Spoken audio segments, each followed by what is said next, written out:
And good evening, high school football fans. We are here live at Charles A. Lawson Field, Southwestern High School in Jamestown, New York, where the Southwestern Trojans will be taking on the Alleghany-Limestone Gators. Both teams with identical 3-3 records, one coming off of a win, one coming off of a loss. But throughout the season, Norm Rodriguez along with Jacob Fayok. Jake, how are you doing this evening? Well, other than the drive down here, it was a complete pain in the butt, but nonetheless, we're here. We're live here at Southwestern High School for a divisional matchup between Southwestern and Alleghany-Limestone. And Alleghany-Limestone coming off of a win over Gowanda, 48-14 last week. Southwestern had a valiant comeback attempt against the Fredonia Hillbillies last week, but they failed on a 2-point conversion. The final score of that game was 27-25, and their record is a bit deceiving. 3 losses by a combined total of 4 points, but we're about to have the national anthem. I beg your pardon, never mind. Looked like it was about to be the anthem, but it's a bit of a false alarm there. But this can also lead to big postseason implications for both teams. No, absolutely as well. Southwestern has a golden opportunity to try to get a big win here at home. Whereas for Alleghany-Limestone, as Southwestern, you see live there, able to break through both the barriers for their player introductions. Yes. And again, like I said earlier, Southwestern, their record is more deceiving. Their 3 losses by a combined total of 4 points, coming down to 2-point conversions on all 3 of those losses. But for Alleghany-Limestone, they've had to adapt and overcome a little bit. Their main starting quarterback, Mike Frederick, has been out the last few weeks due to injury, so it's been Gabe Ramadan who's been the main starter quarterback the last several weeks and has done a phenomenal job under the circumstances. And speaking of that, we do got the starting offensive lineup and defensive lineup for Alleghany-Limestone, but we will get that to you momentarily right after the kickoff as Southwestern gets onto the sideline. A bit of a paint the park here tonight, paint the field here at Charles A. Lawson Field for Breast Cancer Awareness Month. There was a similar one last week when Jamestown took on Hamburg on the road, but Jamestown, they were supposed to play Williamsville East. That game got postponed, but that's no problem. We were able to get the Southwestern game to call on air, and we always appreciate the viewers, and we appreciate the supporters and sponsors of WY Athletics for us to be able to do these live streams. Yeah, we want to take a look and thank our sponsors, brought to you by Howard and Hanna and Western New York Media Care. Logistics Plus, been serving for over 25 years. AdPro Sports, Chiefs Barber, RES Physical Medicine and Rehab, Trench Trophy, Paul Wolf Agency, Cairo First Wellness Center, and G&G Fitness Equipment. You can go there and check their fitness equipment at www.liftfit.com. Speaking of AdPro Sports. Oh, the gear we're getting. Oh, it's comfortable. I've seen it already. Was already at the Western New York Athletics office. Had to pick up the equipment, get down here, snagged a shirt, snagged a rain jacket, and a nice little long sleeve shirt. They are very, very nice. Yes, they are. And Paul Wolf Agency, like they do in his commercials, solves problems, just like Winston Wolfe on Pulp Fiction. Caught that reference right away. But we're about to have the national anthem here, so we will see you all on the other side.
Once again, that was the national anthem, and now one of the best parts of the game, the coin toss. From what we've seen throughout the season, the team that wins the toss loves to receive the ball to make the emphatic statement, go for that bold maneuver. We want the ball first. We want to start on defense with the lead, though that's not always a guaranteed outcome. No, it's definitely not. And, you know, we talked a little bit about Southwestern as they have a golden chance here to go 4-3 to get closer to a playoff spot. Alleghany-Limestone does as well. They are 3-3 as well coming into this matchup, and the 3 losses they've had, they've been to some very, very good opponents. They fell to Fredonia, I believe, in their, I believe that was the week, I want to say 2 matchup. It was week 2. They lost 49-26, and in week 3 they took on Salamanca and fell to them 41-12. And I got to tell you, Southwestern has a nice, high, prolific offense, just like Salamanca and Fredonia does. We'll have to see what big adjustments Alleghany-Limestone has seen against Salamanca and Fredonia and how they're going to put this towards their matchup on the road against Southwestern tonight. This will be a big test, and it looks like Alleghany-Limestone won the toss and will defer for the second half. So it's going to be... Yep, Allegany's won the coin toss. They will defer for the second half, so Southwestern will get the ball first. That's not necessarily a bad thing for Southwestern. Their offense, they're known to score like a cash register. And their starting quarterback, senior Aiden Kennedy, who he's known to be running a lot of pro formations in the Southwestern offense. They love to run a lot of the spread offense. They love to run trips formations on either direction, but they've also got a solid running game as well to balance that out. Yeah, if you're Alleghany-Limestone, the game plan is you got to shut down Aiden Kennedy and Jamison Wallace. Those are arguably the 2 best players on this team in terms of putting up yards and putting points on the board. Kennedy, we know he can have a nice scrambling ability, and also he can throw the ball down the field pretty well. If Alleghany-Limestone is able to shut those guys down, listen, they're going to have a pretty good time here in this Friday Night Lights edition.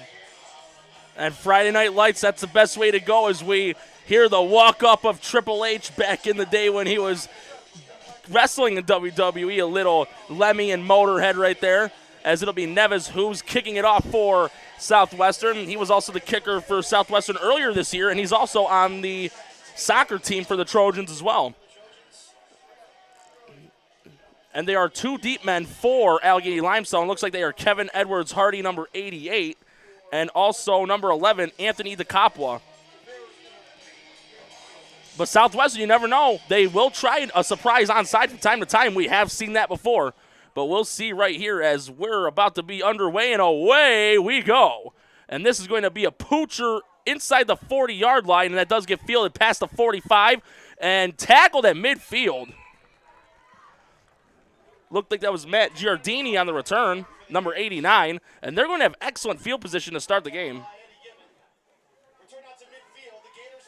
This is the reason why Southwestern wanted to defer. They want to try and get on this Alleghany-Limestone team right away. And you got to start off on the defensive side for your offense. Try to get out there and get points on the board. Yeah, and Alleghany-Limestone, they're a team that loves to run the I formation, the power I, solid running game, but they're also known to throw it downfield just as efficiently. And here comes the first snap of the game, and it's going to be a handoff, but tackled behind the line of scrimmage. That handoff was to Kevin Edwards-Hardy. And one of the guys for Southwestern on the tackle was Mitch Pike. So loss of yardage right off the bat.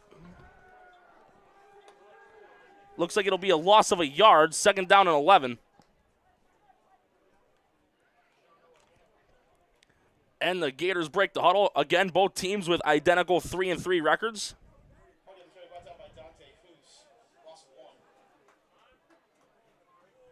And once again, Ramadan will be under center in the I formation. Here's a snap, and it's going to be a pitch to Edwards-Hardy, looking for a seam on the right side, and he'll get back to the line of scrimmage, maybe to Southwestern's 49. This will make it about a 3rd and 10, 3rd and 9, and this is a down where you do have to throw for it. Yeah, absolutely. And listen, 2 nice drawn-up plays by Alleghany-Limestone. Southwestern's just been right up there. On the first play, they allow only Alleghany-Limestone to go push back a yard. Alleghany-Limestone responds back with 2 yards. And now you might have to get a chance to see Ramadan, who, by the way, left-handed quarterback. I love seeing the left-handed quarterbacks. Let's see if he can get him out of this situation. Well, now they're going to be in the pistol formation here. 3rd down and 9 to Southwestern's 49, and it's going to be a keeper and a nice fake out there to Edwards-Hardy, but gets to the 45, and pending the spot, there's a flag on the play, a late flag on the play. Looked like he was tackled about a half yard, maybe a yard shy, but we got to see what the flag is. It's going to be a holding on Alleghany-Limestone, And I say take the 10-yard penalty. You don't want to decline and give it a 4th and short. Oh, no, absolutely. And this is one of the things I've seen a good amount of times throughout a couple of the games I've broadcasted so far throughout Western New York.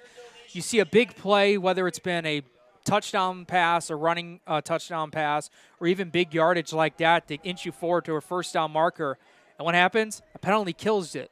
And in high school football, whatever the penalty is, that's where they start and at the 10 yards. And it's going to be brought back to around the 41, 42-yard line, so that's going to be about a 9-yard penalty. It'll be 3rd down and 18. And before this play, we do got the officials as well. The referees, Ross Bonfiglio, umpire Mike Cummings, line judge Dave Fody, and the linesman Gary Johnson, as again, they're going to be in the pistol, but this time with a 2-back set. Ramadan takes a snap, and he wants to throw for it. Looking, he's going to throw a screen to Edwards Hardy. It's caught, and he stopped at the 45-yard line. So very minimal yardage, as it's going to be a 3-and-out, technically, quote-unquote, to start it off for the Gators, and they're going to pump this one away. That was a nice opportunity to try to get some yardage back. They go with the screen play, and it's just the blocking from the wide receivers of Alleghany-Limestone that just did not go well. Ashton Matthews from Southwestern able to break right through and get the big tackle for only able to give him 3 yards on the play.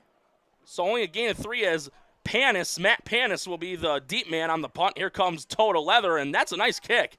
And we got another flag on the play as this ball rolls out of bounds at around the 31-yard line. We'll have to see what the flag's all about.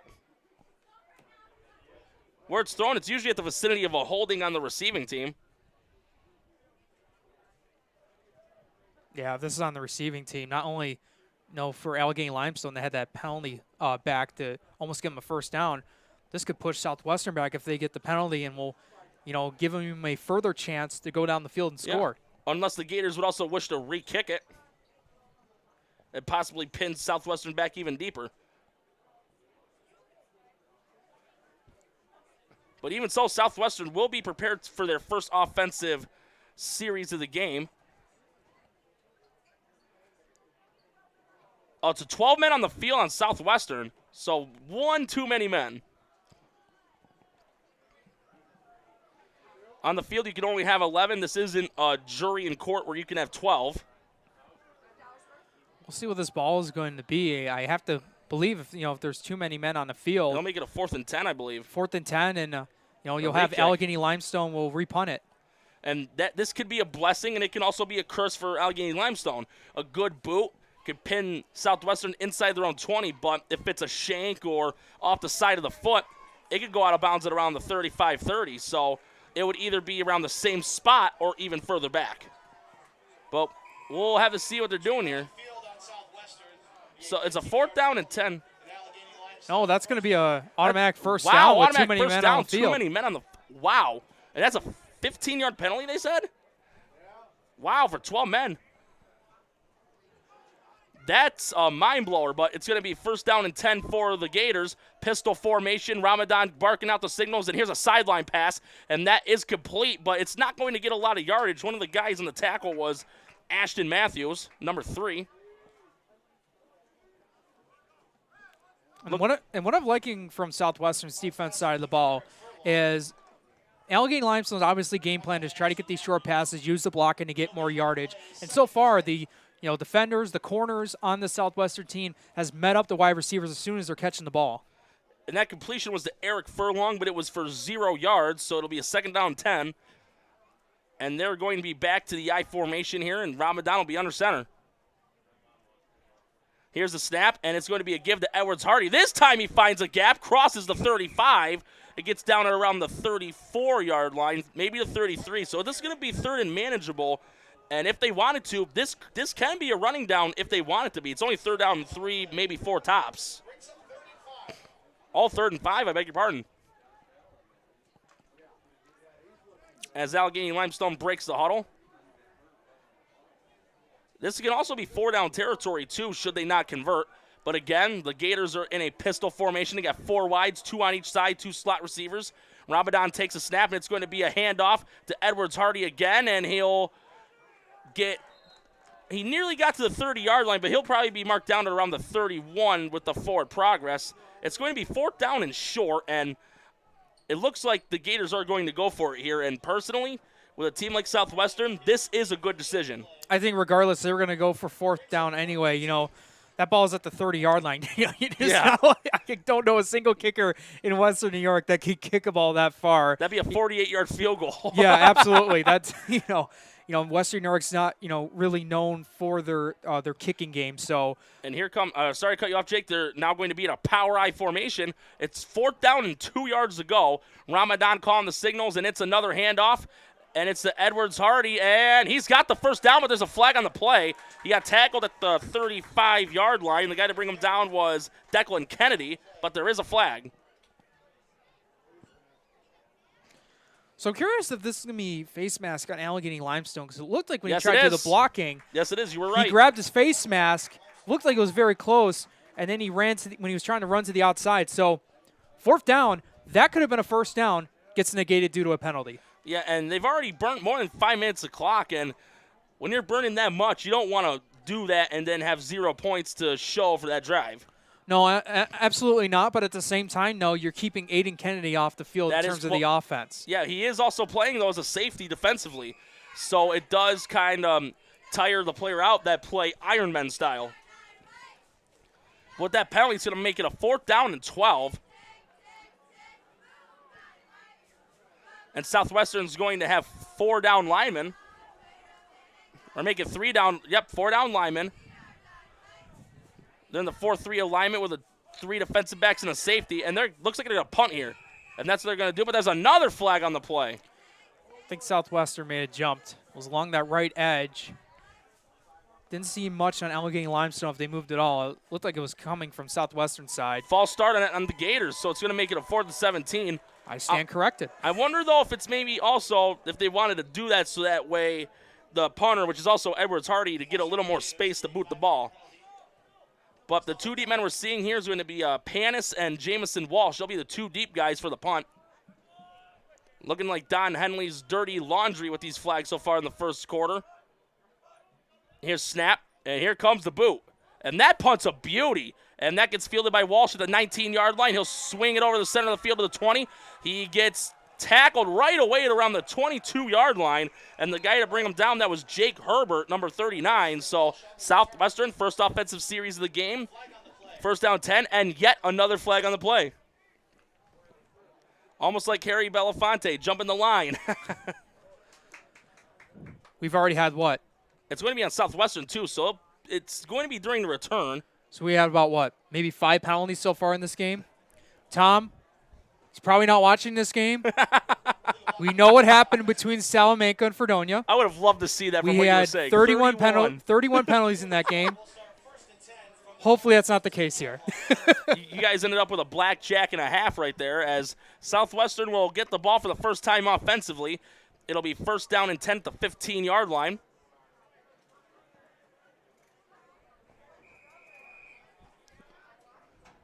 And they're going to do a 2-wide set with Walsh as the back. And a bad snap. And the ball's still loose. And it looked like it got recovered by a Southwestern lineman, and it was. Not a good start for Southwestern. That was an errant snap. But that looked like it was more on Kennedy because it looked like a good snap. It just was mishandled by him. Yeah, it's always funny that, from your center and quarterback, got to snap the ball. Ball has to be in a complete perfect angle. Yes, it does. Depending on where the quarterback's hands are, because if it's in any other way, that ball's slipping right out. Yeah, and a lot of former NFL players say it's a 90-10. 90% the center's fault, 10% the quarterback's. But now they're in the shotgun formation as Walsh is the motion man. And here's a snap. Kennedy wants to throw. Looking.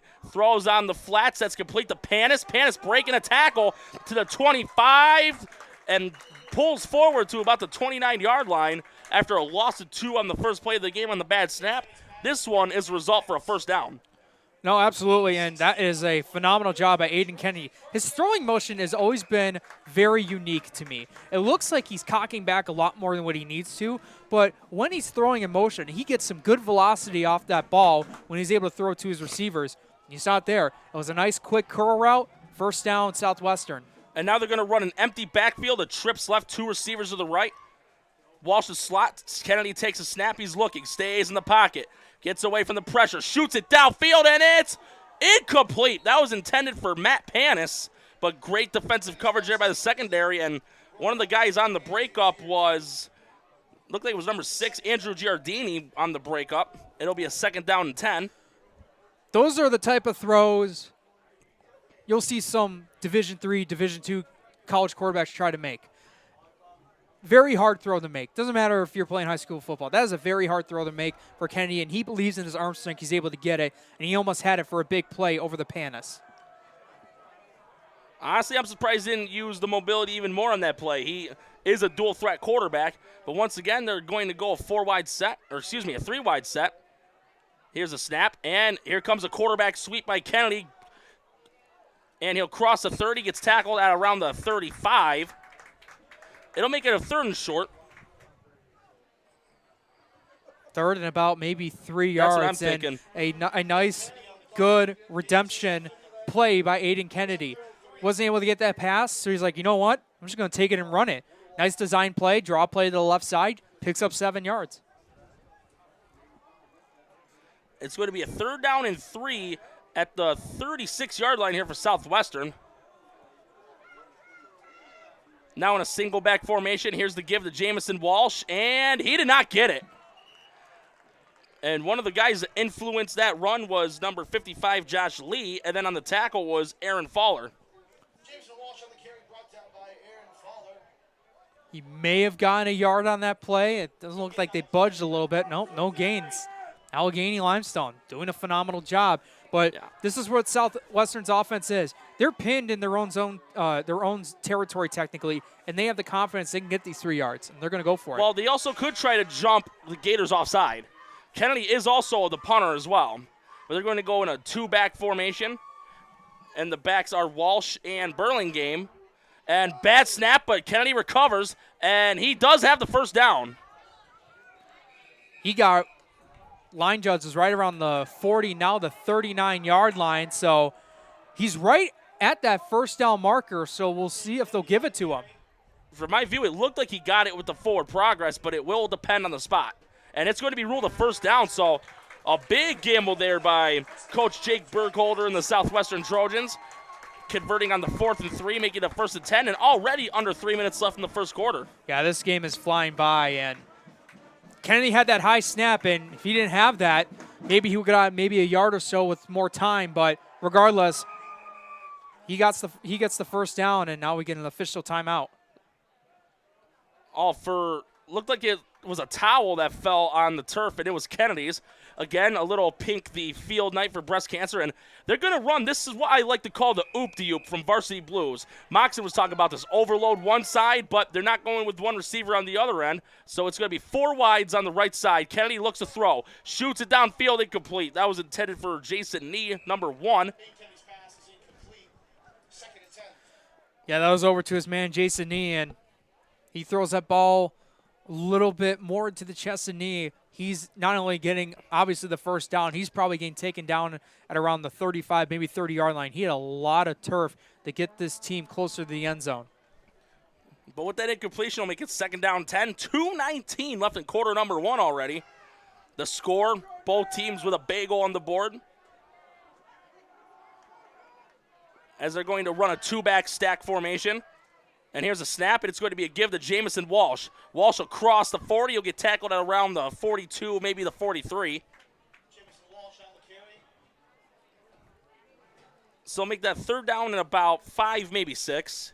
Brought down by Dante Hatton. Gain of 3 on the play. Oh, they're calling it a gain of 3, so 3rd and 7.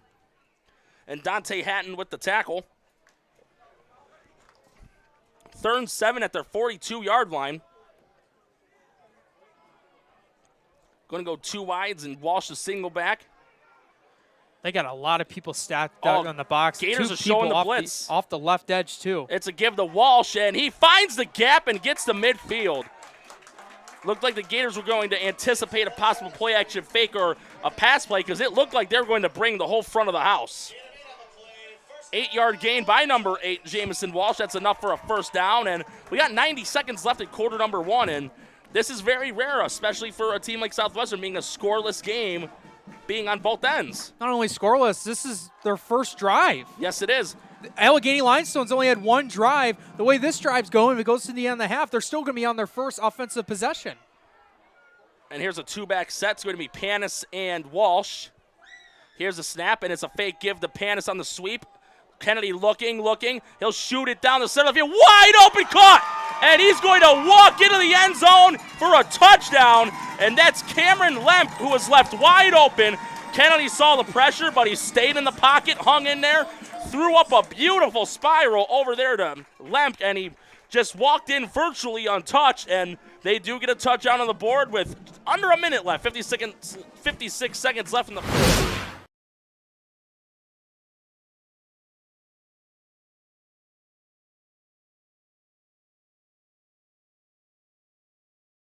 That didn't show up, but Lemp, he was covered originally.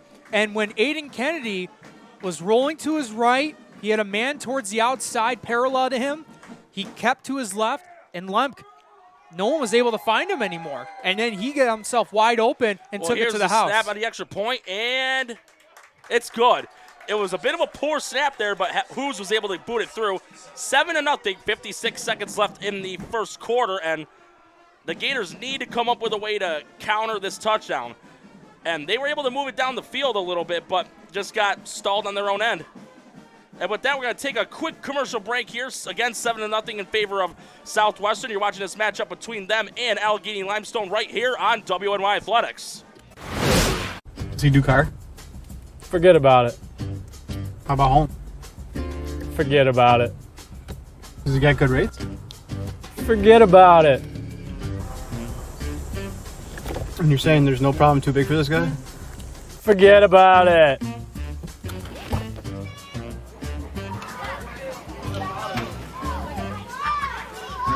Paul, this is Johnny, the guy we've been talking about. Johnny, this is Paul Wolf. Mr. Wolf, it's nice to meet you. Thank you for the invite. Not a problem. It's Paul, not Mr. Wolf. Oh, sorry, Paul. Johnny, forget about it.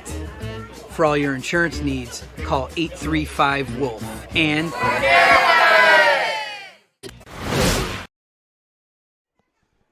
And here comes the kickoff by Hoos. This is an onside kick, and it gets fallen on by Alleghany-Limestone. That got recovered there just in time by Nate Harrington. And as we were about ready to start, a little bit of a pep-up attempt for the fans. A little DJ Cool's Let Me Clear My Throat. As the Gators will get ready for possession number 2 offensively. Yeah, folks, that's right. Southwestern went on a drive, their first offensive drive with less than a minute to go here in this game, resulting in a touchdown. And only Alleghany-Limestone's second. Alleghany-Limestone kind of looking like the New York Jets a little bit with those uniforms, the green numbers, white jerseys. Southwestern in their blue and reds, the traditional. Pistol formation here for Alleghany-Limestone. Here's a snap. Ramadan wants a throw. Center of the field, picked off! And that's picked off by guess who? The quarterback, Aiden Kennedy, with an interception. How about having himself a night so far? A touchdown pass, and then 2 plays later, make it 3 plays later, an interception on his own end.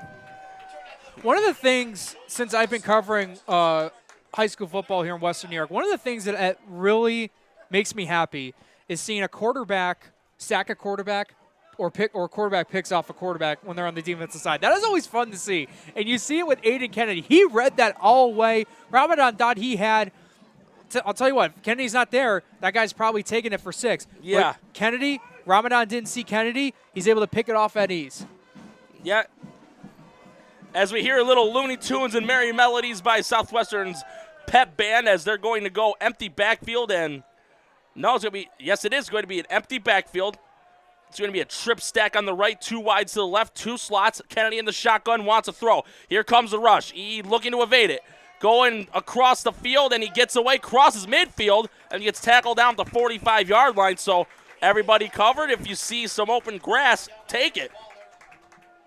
I like that. Kennedy was trying to look for a receiver to move along parallel with him so he can probably make a throw towards the sidelines. Was still covered, decided to use his legs, gained 6 on the play. It'll make it a 2nd down and 4 with 20 seconds left in the first quarter. Let's see if they run the play here or just let the first quarter run out and be prepared for quarter number 2.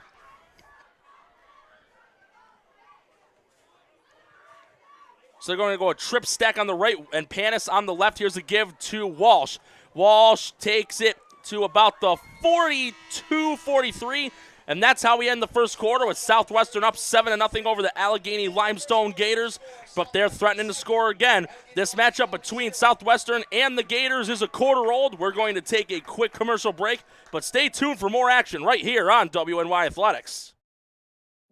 At Cairo First Wellness, your health and well-being is our passion. Let us take care of you and your family like one of our own. Cairo First Wellness Center is dedicated to providing patients long-term relief and teaching them how to continue taking care of themselves. With a blend of different techniques, services, and personalized treatment plans, we'll help you find wellness in a way that's right for you. Between chiropractic care, spinal decompression, nutritional counseling, massage therapy, custom orthotics, and more, your relief is in our hands. If twisting, popping, and cracking intimidate you, our Pro Adjuster restores the same range of motion as a physical adjustment would with gentle, repeated tapping. Dr. Mo at Cairo First has been taking care of my back needs for the past 4 years. His staff treats you like family. I've had the traction, I've had the massage done, and every time leave here feeling fresh and brand new. Cairo First Wellness Center. Your health and well-being. Our passion.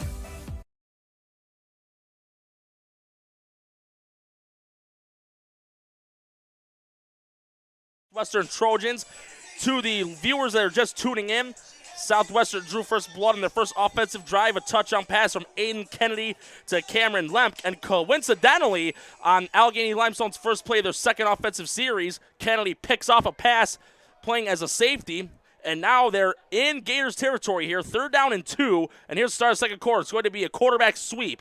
Kennedy looking for some room. He's got the first down and more, and he gets knocked out of bounds at around the 28-yard line. So more than enough for a Southwestern first down. Kennedy doing what he's been doing all season long. Doesn't see anything in terms of the pass game. Use your legs. He's fast to do it. He's a leading rusher on the Southwestern running game. And you see a perfect example. Get some help from the blocking. First down Southwestern. And once again, they're nearing the end zone of the Gators as they're going to run a trips right and one receiver to the left. And the single back's going to be Burlingame. Here's a snap. Kennedy wants to throw. Center of the field. That's caught by Lemp. He gets it inside the 10, knocked down the 8. It's going to make it a 1st and goal to go for Southwestern. 2 plays into the second quarter. 2 first downs. Kennedy using his legs. This play finds Lemp, who got him for the touchdown towards the end of the first quarter. And this connection between Kennedy and Lemp, they're doing a phenomenal job right now, pushing Southwestern in the red zone. Almost like earlier in the year, the throws from Kennedy to Nate Johnson. No longer on the team as he is in college now. But they're going to run a 2-back stack set. 1st and goal at the 7-yard line.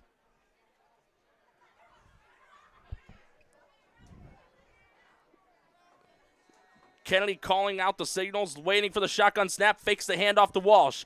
Looking, runs outside the pocket, still looking, throws the end zone, caught! Touchdown to Matt Panis. 2nd touchdown pass of the game for Kennedy, and another one where the pocket was starting to collapse. He found the space, decided to go outside the pocket, ran to the right side of the field, and threw a dart into the end zone where the only guy that could catch that was Panis. Couldn't have said any better. A dart. That's what Kennedy did on the run. He extended the play. He was feeling the pressure. He found Panis with just enough room, and the strength and the velocity coming on that football from Aiden Kennedy is absolutely beautiful. He has the speed to do it, finds Panis, getting it through the defenders, and another touchdown on the board for Southwestern. And here comes the extra point by Who's. Panis the holder, kick on the way. That was nearly blocked, but he's able to squeeze it through the uprights. Makes the score now 14-0 with 10:52 left in the half. And now the Gators need to just play smart offense. That last throw by Ramadan, he tried forcing it to the center of the field, and Kennedy was right there and picked it off. Yeah, absolutely. And I'm not completely against that play. I get they were trying to do. But this is when you got to realize, okay, this Southwestern team is different than a lot of the other teams that Alleghany-Limestone's been able to beat. Because a lot of the games they've been able to beat, like Gowanda, Pine Valley, Cattaraugus-Loa Valley, and Portville, other than the Gowanda Pine Valley game, the Cattaraugus-Lily Valley game and the Portville game were all close and low scoring. Yes, they were. Southwestern likes to put points on the board. You have to come back and answer points to yourself. You got to be smart with the plays as well. And how about another crowd pump attempt? How about a little Humpty Dance by the Digital Underground, one of the one-hit wonders of the 1990s? I'm loving the soundtrack they've had. I've loved Yes. Southwestern's band. Got 50-50 raffle tickets going on. Friday Night Lights, Yes. high school football. Where else do you want to be at? Or in the words of Marv Levy, where else would you rather be than right here, right now? And here comes who's preparing to kick it off once again. Last time was a surprise onside. Let's see what they do here. They're going to try it again. Bouncing high in the air and bouncing around. And Southwestern's got it. They're going to have it at their 40-yard line.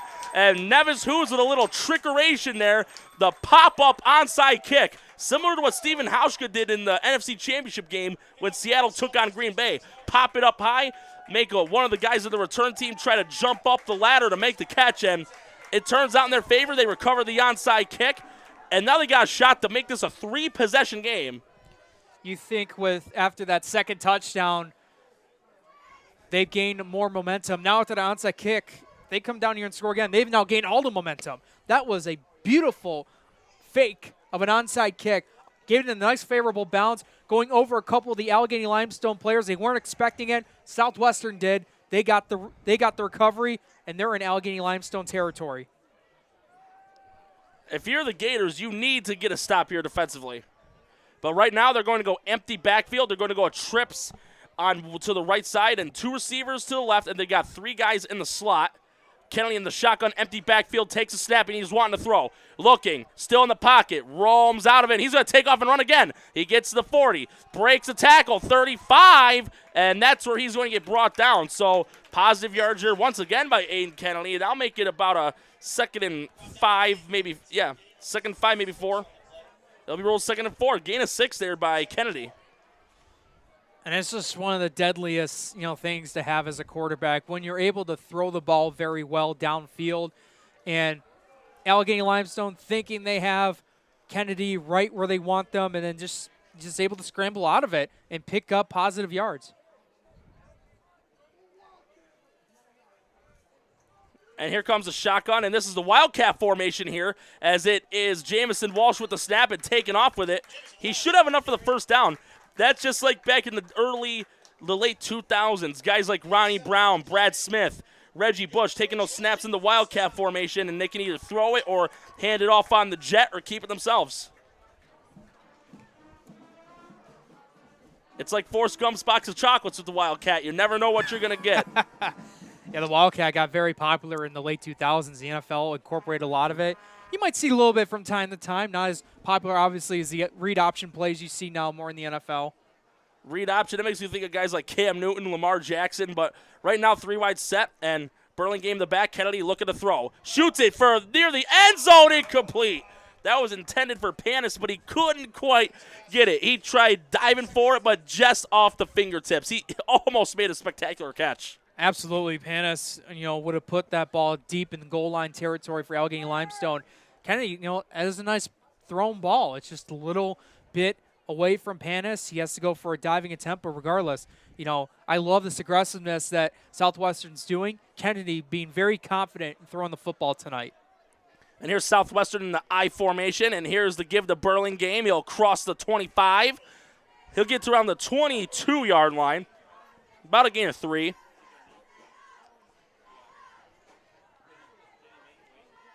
Oh, they're going to make it a gain of 5, so 3rd down 5.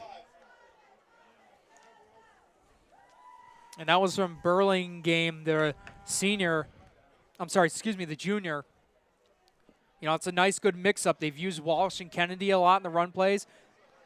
They got to figure out, Burlingame can run the ball too. Here's a 2-back set and a fake handoff to Walsh. Here's a throw in the flats. That's caught. And crossing the 15, that pass was complete to Ashton Matthews. We'll have to see the spot. It's a 1st down. The referee indicates 1st down, move the chains. And Kennedy's just getting very confident. This time, another quick short pass, outside curl route, taking it to the outside. I believe he gave it to Ashton Matthews there on, as the receiver. They pick up the 1st down, and like I mentioned a couple of times, he is getting confident as he keeps throwing the football. This is one of those formations where it could be a quarterback keep, but here's the snap looking. Shoots it for the end zone. Incomplete. Matthews nearly reeled it in, but I believe he didn't see the ball his way till it was too late. But Kennedy was rushed that time. The D-line was able to penetrate the pocket, and it caused it caused Kennedy to throw it quicker than he wanted to. No doubt, that was the best pass rush Alleghany-Limestone had all night. As soon as Kennedy had the ball in his hands, he's already facing 3-4 Alleghany-Limestone defensive linemen. He had to chuck that right away. He did have a man open, but like you said, Matthews did not see that ball coming his way yet. So it'll be a 2nd down 10. They're going to run a 4-wide set, 2 slots. And Burlingame in the back. And here's Kennedy. Look at the throw. And here comes the rush again. Kennedy looking. And he gets sacked. And I believe that's a fumble. That's rolling loose, and it does get recovered by Southwestern. The arm was not going forward. That was a live ball. But fortunately, one of the linemen for the Trojans was able to pounce on it. Didn't really get a chance to see who caused that fumble, but able to get off. I believe that was the left edge of Southwestern's offensive line and able to get that was number right 55. into number Josh 55. Josh Lee, the senior, coming in strong, able to break up Kennedy's attempt to throw the football. And he got him right in that blind spot. Kennedy didn't even see him coming. It was a 5-yard loss on the play, 3rd down and 15. 7.5 minutes left in the first half. Kennedy takes a snap, and he'll roll out to the left. Looking, still looking. And here's a throw, and that's complete to Walsh, but it's going to be well short of the first down. And it was a gain of 5, so back to the original line of scrimmage, and they're going to send the field goal team out. And again, the kicker, Neves Hughes, who's also a soccer player for the Trojans. We'll see the spot, and it looks like it's going to be at the 14-yard line. So if they choose to kick it, this will be a 32-yard field goal for Southwestern. And Hughes does have a leg. He can kick them that far. A chance to make it 17-0.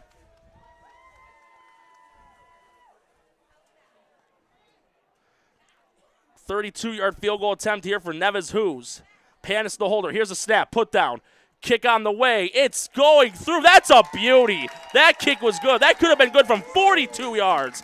17-0. 6:28 left in the half, and we will take a quick break. You're watching this matchup between the Trojans and the Alleghany-Limestone Gators right here on WNY Athletics. Stick around. Paul Wolf Agency. How can I help? I got a problem. I got a big problem. The house flooded overnight, everything's destroyed, and I don't know what to do. You can relax. The wolf is on his way. What's the damage? It's bad. As opposed to good? It's 20 minutes away. I'll be there in 10.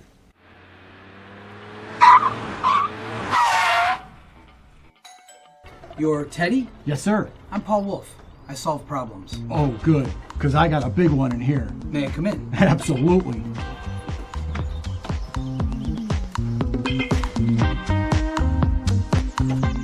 Mr. Wolf, can I get you a cup of coffee?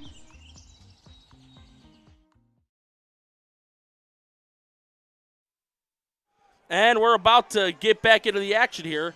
And if you're Alleghany-Limestone, I would say jam that front. 2 onside kicks already by Southwestern. They've recovered one of them.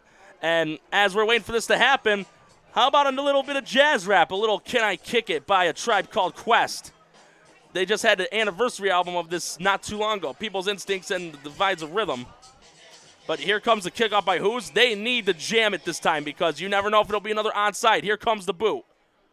And it's another onside kick. And this time it gets recovered by Alleghany-Limestone. It was Edwards-Hardy, and even if he wouldn't have touched it, that would not have gone the full 10 yards. No, it definitely wouldn't have. Someone on Southwestern would have at least touched that football, whether it been by their leg by accident or not. But good job. Alleghany-Limestone able to sniff out that onside kick opportunity. Kevin Edwards-Hardy able to recover it, putting the Gators in very good field position. I think they just need to go with that the rest of the game, jam the front, because Southwestern loves to do that. We've even seen it in past games. But right now it's going to be the pistol formation here for the Gators, and they're in a 17-0 hole. They need to score on this drive. Ramadan calling the snaps, and it's a handoff and stopped right away. Gets tackled by Kenyon Davidson. It was a give to, once again, Edwards Hardy, but he got stopped way behind the line of scrimmage. That may have been a loss of 2, maybe 3 yards on the play. Southwestern just being very, very aggressive. And honestly, you need to start throwing it a little bit here. Ramadan's shown that he can throw it, but you can't be too nervous because you've already thrown a pick. You got to still take those risks. And the Gators break the huddle. And this is just their third offensive series of the game as they're in the power I formation. Ramadan will be back under center. Here's a snap, and it's another give. And it's again to Edwards Hardy. He'll cross midfield and pass the 45 to about the 43-yard line, so he gets the yards back and then some. Ashton Matthews and Max Marshall helping out on the tackle, setting up a third down and definitely manageable. This is third and 4. Yeah, 3rd and 4. This is obviously, this is going to be 2 chances for Alleghany-Limestone to try to get a first down, and they need it badly. And they definitely got to go for it. You're down 17-0. You know Southwestern's been trying to onside kick on you. You got to go for it should it be 4th down. But right now, once again, they're in the power I formation. Ramadan under the center, calling out the signals, and it's another handoff, and it's again to Edwards Hardy, and I don't think he got it. No, he didn't. He's about at least a yard, maybe 2 yards shy of the first down marker. But like I just said, they're going to go for it here. You're down by 17 points. Obviously, makes no sense to punt the ball. You're in Southwestern's territory. You got to keep this drive going. And it was a gain of 2 on the play, so it'll be a 4th down and 2. Honestly, I don't think it would hurt to fake it to Edwards Hardy and either have Ramadan keep it himself and swing it over to the right, similar to a naked bootleg, or maybe try a pass because they are expecting Edwards Hardy to get the ball. But again, they're in the power I formation, and they need to convert this. 17-0 to score. 4th and 2 at the 40. Ramadan under center, calling the signals, takes a snap, and he wants a throw. Here comes a rush, and here's a pass, and rolled incomplete. Ramadan got rushed right away. That was intended for Matt Giardini, but with that rush, that was a low throw, and it looked like Giardini nearly could have caught that, but it would have been a case of incomplete due to trying to trap it with the turf. But a big 4 and out there for the Gators, and Southwestern gets the ball back with another chance to extend the lead even bigger. A good thing about play action passes, you're able to fool the defense and try to get yourself to get the ball downfield. But at the same time, if you have a big rush or a blitz coming like Southwestern did, you barely have any time to throw the football. As soon as he released it, he was met up right away, couldn't get that ball nicely thrown to his receiver for a first down, and it results in a turnover on downs. I think if they would have gone in the pistol formation, he would have had more time to throw because you're taking it in a shotgun formation, not under center. But here's Kennedy, and he wants to throw. Throws in the flats. That's caught to Matthews. And Matthews breaks a tackle, crosses midfield. The defender that tried to get him, that was Jake Herbert, but Matthews just bull rushed and got some extra yardage, and it will be a first down, a 12-yard gain on the pass completion. And so far, Kennedy having a very busy but very efficient and effective first half. Absolutely, and that's what you want from your quarterback. You want quick releases to get these yardage. About a 5-yard pass and get your wide receiver to get you at least a couple more yards. And here comes a 4-wide set, 2 slots, and looked like there was a false start there, but the pass is complete to Panis. He will cross the 45, gets tackled around the 43, and that was Ramadan on the stop. That was Panis in the slot wide receiver. Kennedy taking 3 quick steps, releasing it. Alleghany-Limestone cannot get there in time to break up the pass, and that's been one of the best things with not only with Kennedy, but a lot of other quarterbacks, the good ones here in Western Europe, including someone from Fredonia like Nick Whitfield, who does the same thing. You get those quick passes, you let your receivers get you help with more yardage. And here comes a 3-wide set, and here's a snap, and this is a give to Walsh. Walsh to the center of the field to the right side, 35 to 30. He could be gone unless he can get caught, but it's going to be a touchdown. It looked like Anthony DeCoppola had a chance to get the tackle, but Walsh gets into the end zone for a touchdown. 23-0 to score, 16 second quarter points for the Trojans, and now this is starting to become a bit of a rout here. all the momentum has shifted towards Southwestern side, and I there's say a flag. that, and there was a flag on the play, holding on the offense. That was a late flag, too. I didn't even see it until I saw the ref's gesture of the penalty. So they said the penalty was right at around the 34-yard line in Alleghany-Limestone territory. So that's a big break for the Gators. It is a big break for the Gators, but in a funny way, it gives Southwestern some positive yardage where they originally were when the ball was snapped. But 5 yards. Here's the thing, though. I said it earlier in this broadcast. I'll say it again. We've had some big plays throughout Western New York through multiple games that have been negated due to penalties. That was just another example. There was even one that was added after when Jamestown last week gets hammered, converted a 4th and 42. Radon Wright got a handoff. He was coming in for Jalen Butera because the game was already won, and there was a penalty after the play, so it was brought back from the spot. But here comes the Wildcat formation as Walsh takes a snap, and he'll cross the 40, and he'll get down to the 35, but there's another flag on the play. So initially with that holding penalty, that actually pushed Southwestern back a yard to make it a 2nd 6. But look where this flag's at now. It's at their original line of scrimmage at around the 48-yard line. So you start from that penalty where that flag is, and you move them back 10 yards. Yes, you do. So we'll see how many yards it'll be. It's back at around the 43-yard line of Southwestern. So they lost about roughly 13 yards on that play. So it is 13 yards, 2nd down, 19. This is one of those ones where they'll usually run the spread or keep Walsh in as the back, and we'll see here. You know, Walsh looked a little bit tired on those last 2 plays. He ran a combined like 60 yards on 2 straight plays. Well, he's in at tight end now. They have him at tight end. Probably just give him a quick breather. Well, here's a fake handoff. Kennedy, here comes the pressure. Here it comes again, and this time they're going to get him. And that might be intentional grounding. Even if he's outside the tackle box, the ball has to go back to the line of scrimmage. And I don't think it did. I think that should be an intentional grounding. So far, no flag's been thrown yet. Even if you're outside the pocket, you got to get it back to the line of scrimmage. Nope, they're not. It's no flag for intentional grounding. It'd be 3rd and 19. Wow.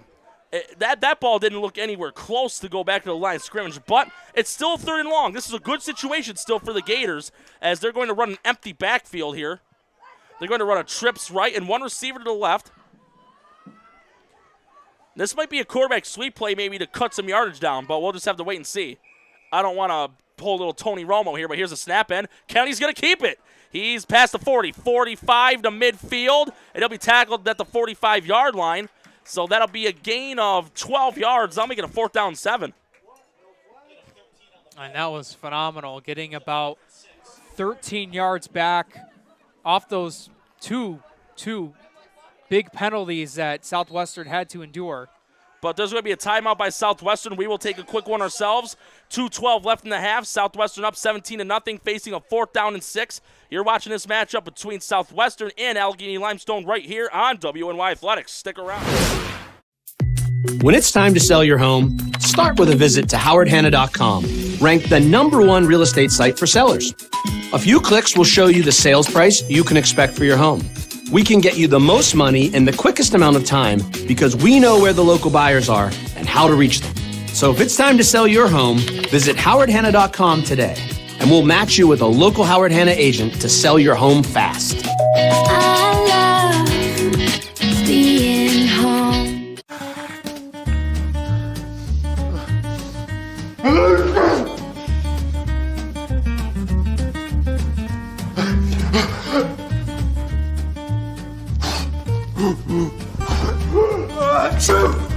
Avoiding care can lead to worse problems. Don't delay care. We're here for you. Western New York Immediate Care provides quick, quality care for non-emergent injuries and illnesses. Go to WNYImmediatecare.com for more information.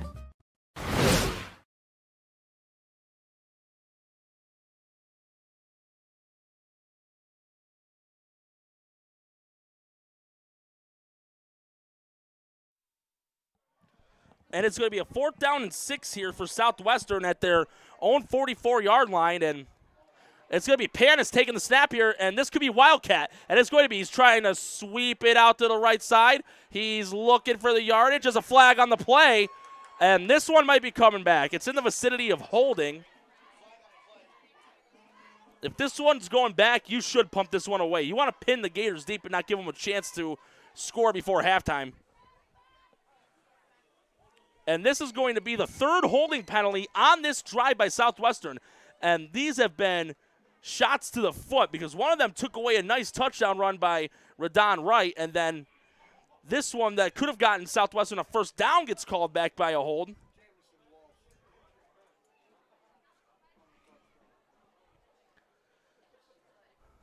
So with that penalty, if you're Coach Burkholder, I'd say pin the Gators back. You don't want to give them an easy field. But it's going to be 4th down again, so the first down on the Wildcat run by Panis will be dissipated.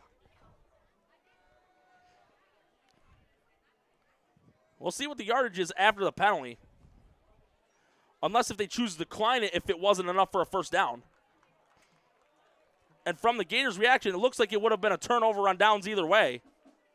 So the holding is going to be declined, and it's going to be a first down for the Gators. So Panis did not get enough for the first down regardless. And this is a chance for the Gators. You got 2 minutes and 4 seconds. You have a chance to make this possibly at least 17-6, and you do get the ball to start the set. Or no, I beg your pardon. It'll be Southwestern getting it to start the second half. But it's going to be first down and 10 for Allegany-Limestone, and you may need to abandon the run just for this drive. You don't have a lot of time to burn, as they're going to be in the pistol formation once again. And here comes 4 down linemen with 2 backers. Here's a snap, and it's going to be another handoff once again past the 40-yard line. That was Edwards Hardy, who has been the workhorse for the Gators offensively. And I'd be curious to see what they try to do. They go with the run play, gain about a couple of yards. We'll see if they try to get a deep shot downfield to get themselves at least a chance to get the goose egg off the board. Yeah, you got to do something. And plus, even with this amount of time, if Southwestern was an offense, they're known to be aggressive. They do want to get a score on the board before halftime if it was them on offense. But here comes the pistol once again. Here's a snap, and Ramadan wants to throw. 3-step drop. Shoots it downfield, and that's going to be incomplete. And that was way over the head of a DeCapua. And that was the home run ball. That was a chance to get your team in the Southwestern territory to probably put them in the red zone, and it just overshot his wide receiver. And he was also covered like a blanket as well.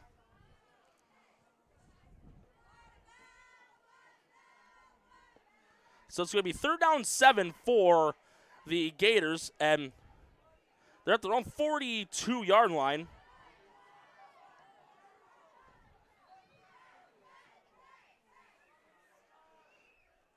And they're just going to have one safety on the field, Southwestern, which is Kennedy.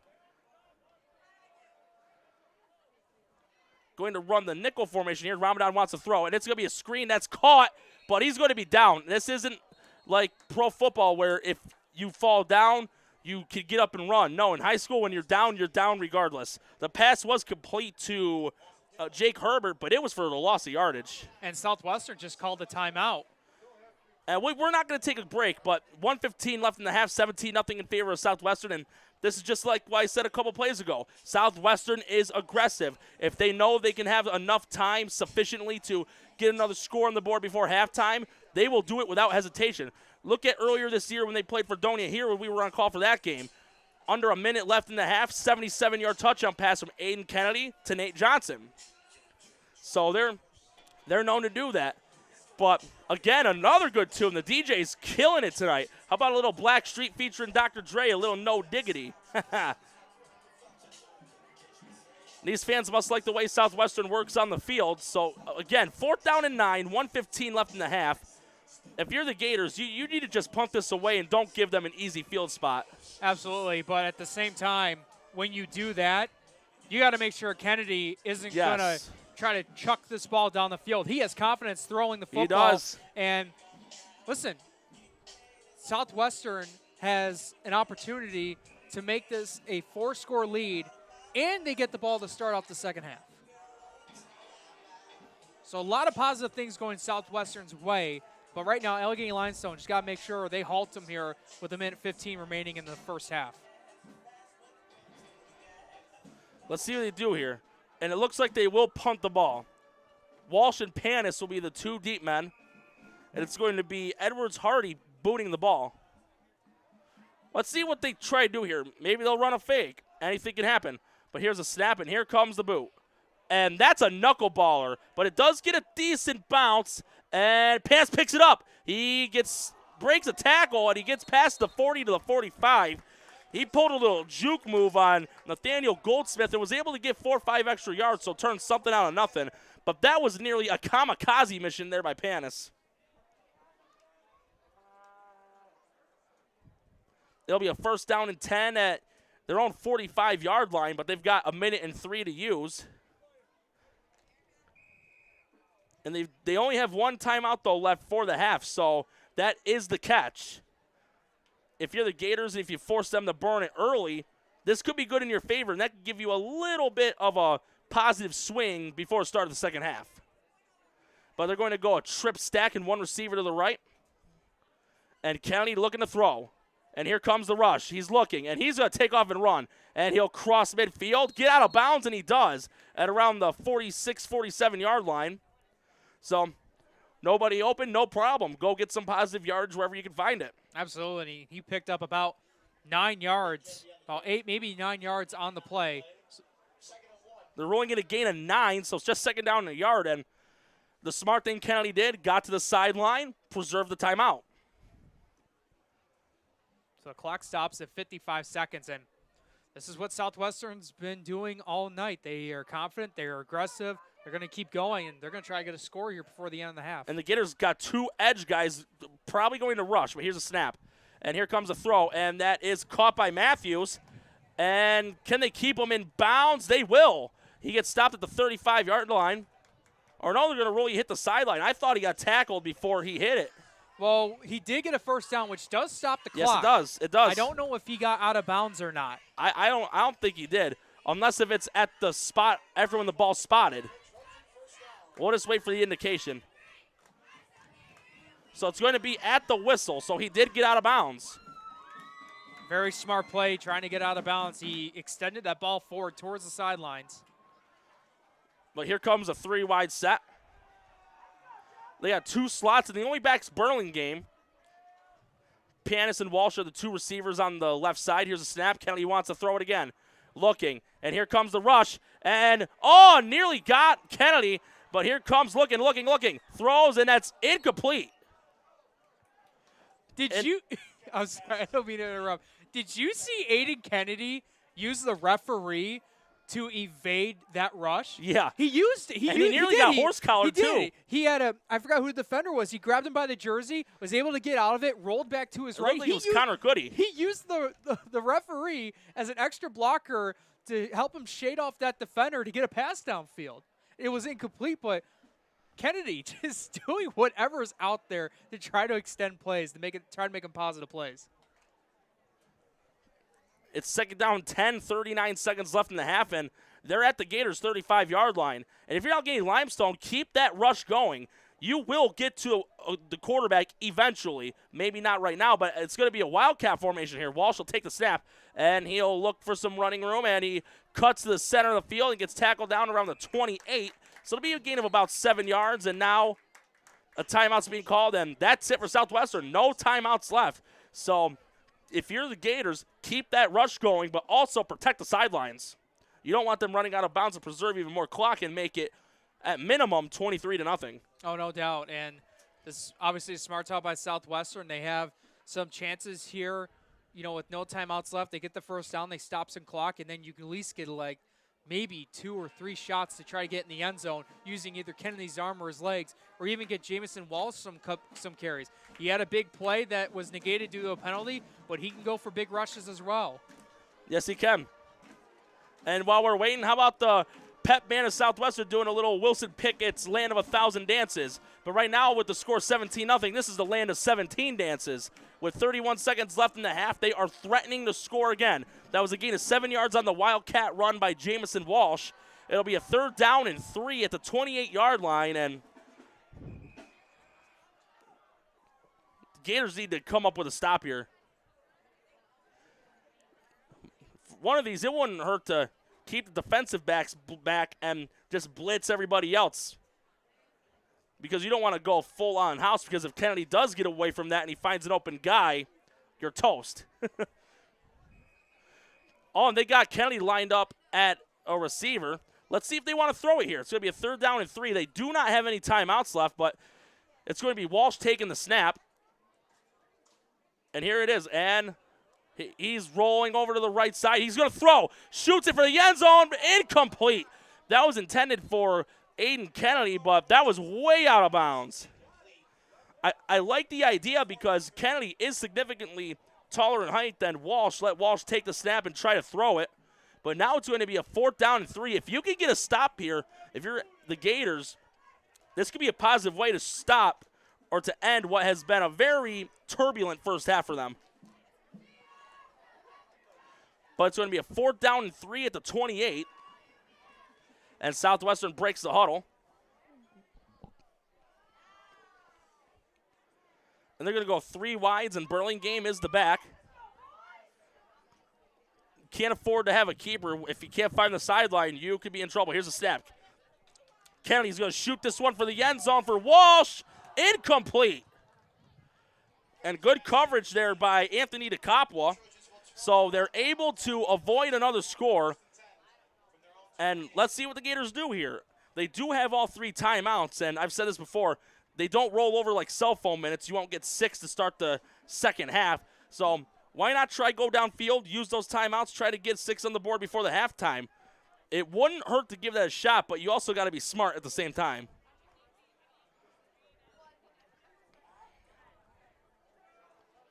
No, they're going to go in the QB sneak. They're going to go and take this to the half. So they're just going to go into what we call the victory formation. So they're just going to take the knee, let the clock run out, and just regroup for the start of the second half. And in spite of the score being 17-0, the Gators are still in this game. This is not an insurmountable deficit. We've seen comebacks happen before, as the end of the first half has occurred with, again, the score Southwestern 17 and Alleghany-Limestone nothing. And you're watching this matchup between these two teams on WNY Athletics. The first half is now finished. But stick around as we will have a halftime show momentarily. When it's time to sell your home, start with a visit to howardhanna.com, ranked the #1 real estate site for sellers. A few clicks will show you the sales price you can expect for your home. We can get you the most money in the quickest amount of time because we know where the local buyers are and how to reach them. So if it's time to sell your home, visit howardhanna.com today, and we'll match you with a local Howard Hanna agent to sell your home fast. I love being home. If you've been injured in an auto accident, large or small, call 681-4088. RES Physical Medicine and Rehab right away. If you are in pain or just sore, don't take chances. Call RES today and take advantage of their 24 to 48-hour appointment pledge. With no copays, RES will help navigate the confusing world of no-fault insurance with you, so you can concentrate on getting better. 681-4088. RES Physical Medicine and Rehab. The most important call you can make after an auto accident.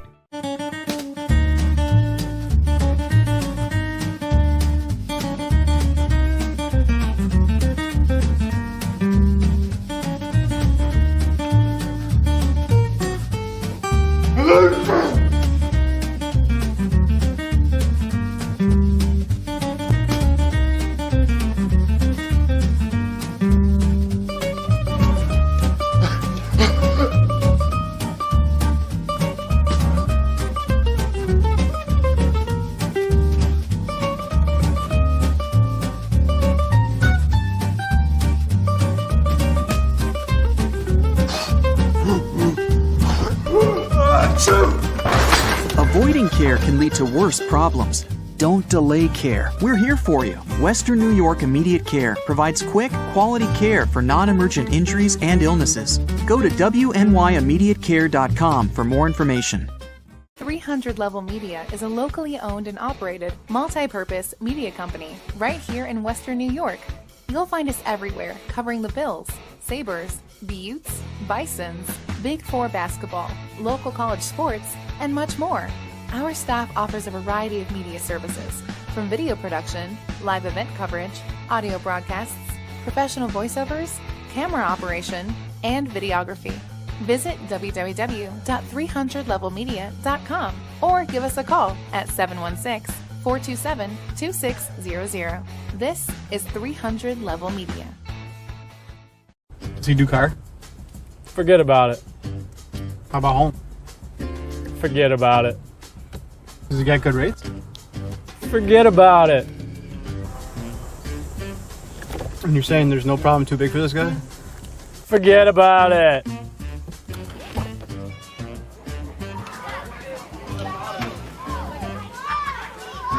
Punt.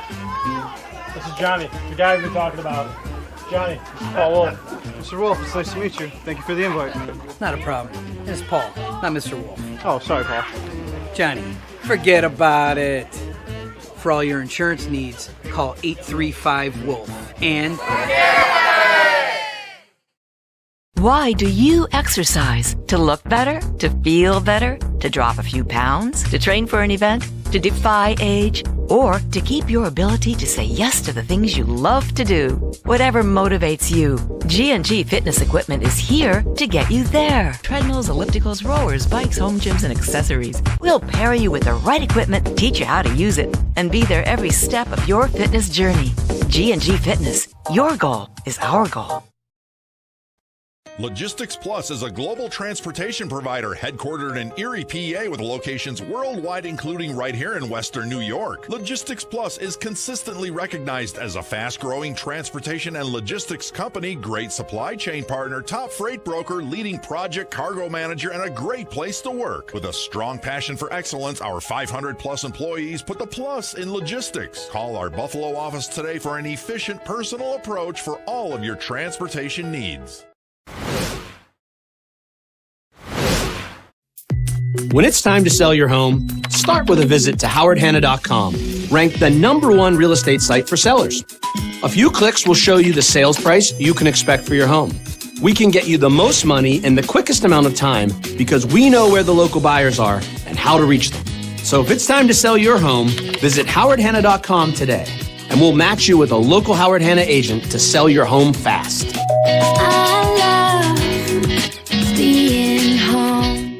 If you've been injured in an auto accident, large or small, call 681-4088. RES Physical Medicine and Rehab right away. If you are in pain or just sore, don't take chances. Call RES today and take advantage of their 24 to 48-hour appointment pledge. With no copays, RES will help navigate the confusing world of no-fault insurance with you, so you can concentrate on getting better. 681-4088. RES Physical Medicine and Rehab. The most important call you can make after an auto accident.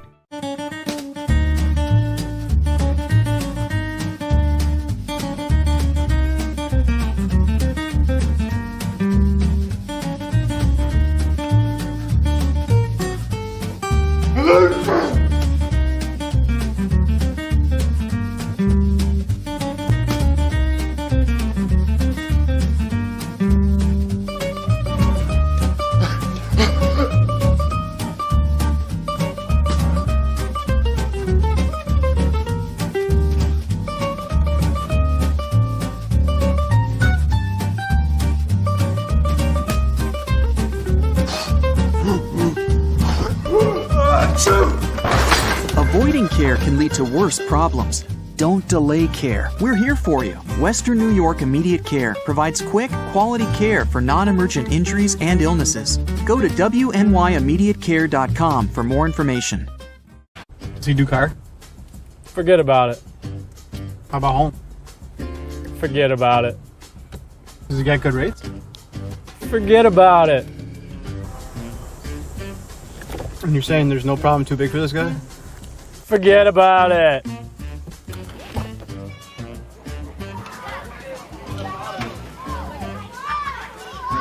Punt. This is Johnny, the guy we've been talking about. Johnny, this is Paul Wolf. Mr. Wolf, it's nice to meet you. Thank you for the invite. Not a problem. It's Paul, not Mr. Wolf. Oh, sorry, Paul. Johnny, forget about it. For all your insurance needs, call 835-WOLF. And Why do you exercise? To look better? To feel better? To drop a few pounds? 300 Level Media is a locally owned and operated, multi-purpose media company right here in Western New York. You'll find us everywhere, covering the Bills, Sabres, Buttes, Bisons, Big Four basketball, local college sports, and much more. Our staff offers a variety of media services, from video production, live event coverage, audio broadcasts, professional voiceovers, camera operation, and videography. Visit www.300levelmedia.com or give us a call at 716-427-2600. This is 300 Level Media. And we're about to momentarily start the second half of this matchup between the Southwestern Trojans and the Alleghany-Limestone Gators. Southwestern ahead 17-0 thus far. And we're going to take a look at some other games going on. We do know that Jamestown was supposed to play Williamsville East tonight, but earlier this week the game got canceled due to injuries and lack of roster numbers for Williamsville East. But we're going to look at some more and see what we can find for you all. But so far, Aiden Kennedy, 2 pass touchdowns, and he also has an interception on the defensive side of the ball. And we got about a minute and a half left till the start of the second half. Both teams coming in with identical 3-3 records, but so far it's been all Southwestern, as the Gators need to come up with some sort of way to get back into it in the second half. No doubt, and Southwestern, under their helm of head coach Jake Burkholder, they've had this game plan set up where they just want to be aggressive right out of the way. I think after those 2 touchdowns, Burkholder just saw it from his team saying, listen, just get the onside kick, you recover it, you're going to score again. You're going to keep scoring every time. And he wants this game ended right away. He wants to get his team out to a big lead right away. And they're up 3 scores. They're up 17-0. And Alleghany-Limestone's just had a difficult time trying to respond when they can.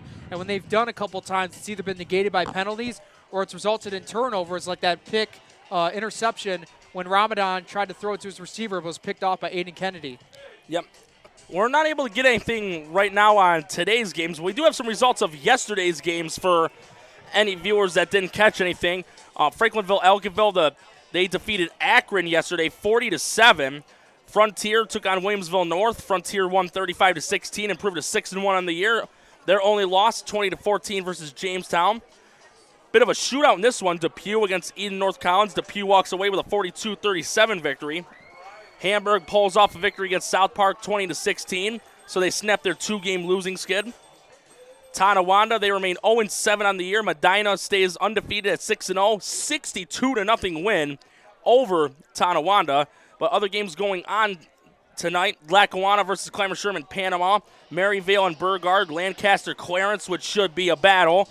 Grand Island and Niagara-Wheatfield, McKinley, North Tonawanda, St. Joe's and Sweet Home. Williamsville East and Jamestown. Once again, that game was forfeited, so Jamestown does win. Amherst and West Seneca West. Lewiston Porter, Williamsville South. RBL and Cheektowaga. Dunkirk, West Seneca East. Iroquois, Olean. Lakeshore against Pioneer. Alleghany-Limestone, Southwestern going on right now. 17-0 in favor of Southwestern. Portville and Silver Creek in a battle. Randolph against East Aurora Holland. Randolph 6-0. Go on to Pine Valley. Go on to coming off a loss against Alleghany-Limestone last week. Coincidentally, 48-14. They're taking on Cattaraugus Little Valley. St. Francis versus St. Francis de Sales of Ohio. And Hutch Tech, who are looking for their first win of the year, playing the 5-1 Bennett Tigers. So those are the other games going on tonight, as there's going to be some time for warming up for both teams.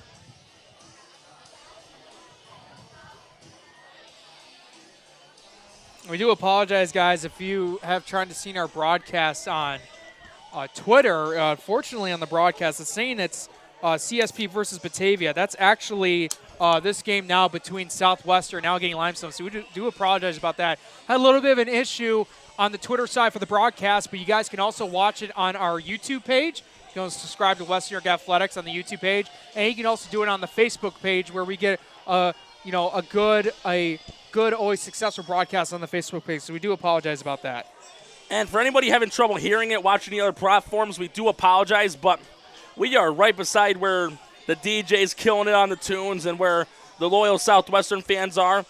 It can be a little tricky sometimes, but we're working with what we do have. And Allegany-Limestone on the opposite end, their fans, they've got a pretty decent turnout. That's not a short drive from there to Jamestown.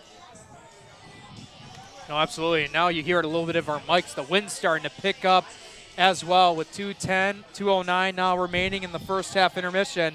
And listen, let's talk about some adjustments for Allegany-Limestone. If you're Southwestern, I hate to say it, I don't know what adjustments you need to make. You've done a phenomenal job. I guess just not getting any penalties, yes, I guess would be the number one adjustment because it negated a Jamison Walsh touchdown. But if you're Allegany-Limestone, got to come up with some plays on defense. Yes. You got to try to get some turnovers, whether it's a fumble. You've gone to Aiden Kennedy a couple times. You made him feel the pressure. You didn't let him cough up a football. Just weren't able to recover it.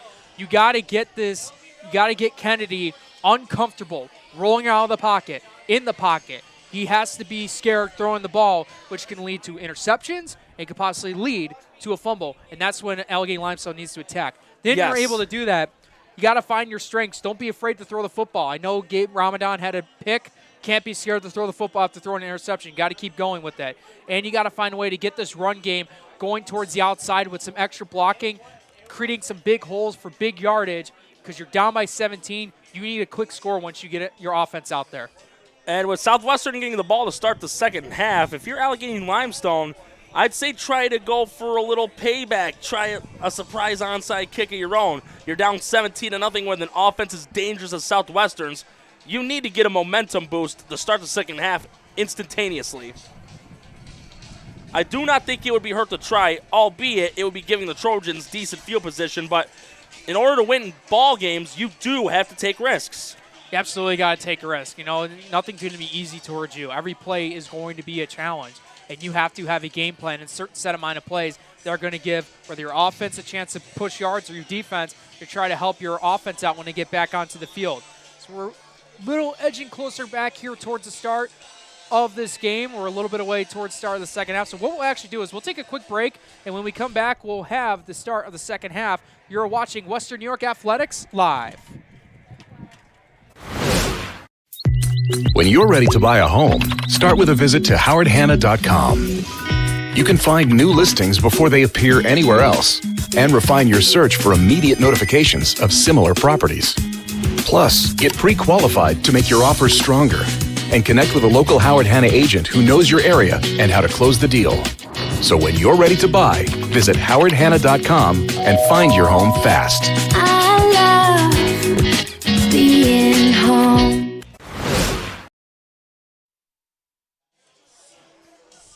And we're about to start the second half here, and it's going to be Allegany-Limestone kicking it off.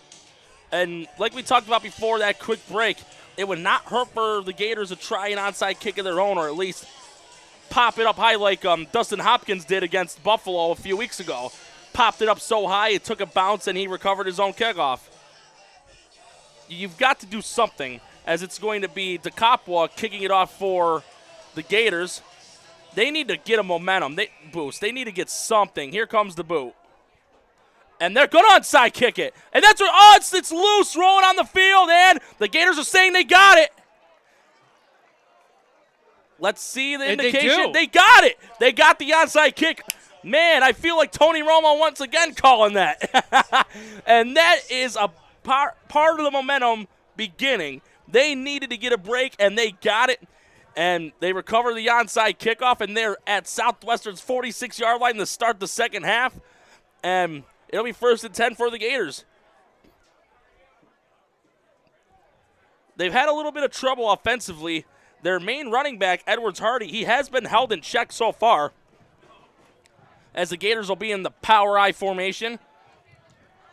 Man set in motion. It's another give to Edwards Hardy. This time he finds a big gap. Crosses the 40. He should have enough for the first down. That's a big start. Get a big onside recovery. Southwestern was not expecting that, and you're able to get some nice yardage from your main starting running back. And that's going to be ruled a first down, so a huge start for the second half for the Gators. There's an injured player down on the field. We'll take a quick break here. Just the start of the second half, still score 17-0 in favor of Southwestern. You're watching this matchup between the Trojans and the Gators on WNY Athletics. Stick around. When it's time to sell your home, start with a visit to howardhanna.com, ranked the #1 real estate site for sellers. A few clicks will show you the sales price you can expect for your home. We can get you the most money in the quickest amount of time because we know where the local buyers are and how to reach them. So if it's time to sell your home, visit howardhanna.com today, and we'll match you with a local Howard Hanna agent to sell your home fast. I love being home. And it's going to be a first down and 10 for the Gators at the 36-yard line of the Trojans. It was Ashton Matthews that was hurt, but it looked like he just got the wind knocked out of him. He did get up on his own power, and we got a flag on the play. And from the ref's indication, looks like it's going to be on Southwestern. It's going to be encroachment on the Trojans. So is the Riptide starting to shift a little bit? Onside kick recovered by the Gators. A first down run by Edwards Hardy to start the second half. And now an offsides penalty, making it a first down and 5. They have a chance to break the donut hole, the bagel, the egg that they got on the board right now. And the referee saying, let's run this clock as the power I formation is back. And it's another give to Edwards Hardy. And he tries a stiff arm, and he gets yanked down at around the 26-yard line. Got hung on to for dear life. And it looked like it was Davidson on the stop.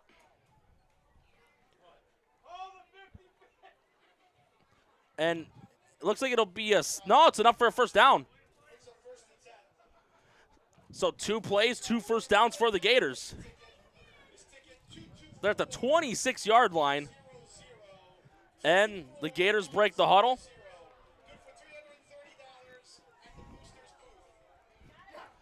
Again, in the power I formation is Alleghany-Limestone. And Giardini set in motion. It's another give. And that, once again, is to Edwards Hardy, but didn't get much. Maybe got 2 yards, approximately. Quick side note, we just heard the 50-50 raffle ticket get replaced for $330, and we had a guy literally right in front of us, Yes. not even 5 feet away, that just won the ticket. So congrats to that guy picking up the winnings. Yeah, he was even interacting with us during halftime and before the start of the game, too. As Alleghany-Limestone breaks the huddle. It was a 2-yard gain by Edwards Hardy, as it'll be a second down and 8. And they're staying in that power I formation. Ramadan calling the signals, takes a snap, and it's another handoff. And crossing the 25, and brought down by a gang of tacklers. 2 that I saw were Panis and Miller. And it was DeCapo on the carry. So a rare one where it's not Edwards Hardy. Yeah, that was Anthony DeCapua getting the first down. And that was enough for a first down. They're at the 15-yard line of Southwestern. So this is the best field position they have had. This is the closest they've gotten to the end zone so far tonight. Yeah, no doubt. And it's a good way to start off. This is the first drive of the second half. This is exactly what they needed. 9.5 minutes left in the third quarter. 17-0 still the score. And they're going to go in the pistol formation here.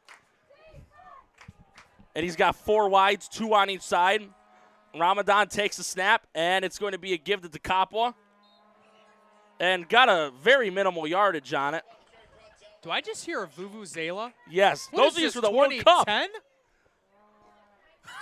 What are we calling, soccer? Hey, I love it, though. You know, that's one of the great things you love about high school football. You never know what's going to happen. I would be going around pulling a Christopher Walken. I got a fever, and the only thing that'll cure it is more cowbell.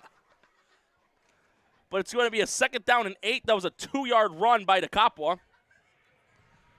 And they're going to go in the pistol formation again. They got to get in the end zone right here. They recovered an onside kick to start the second half.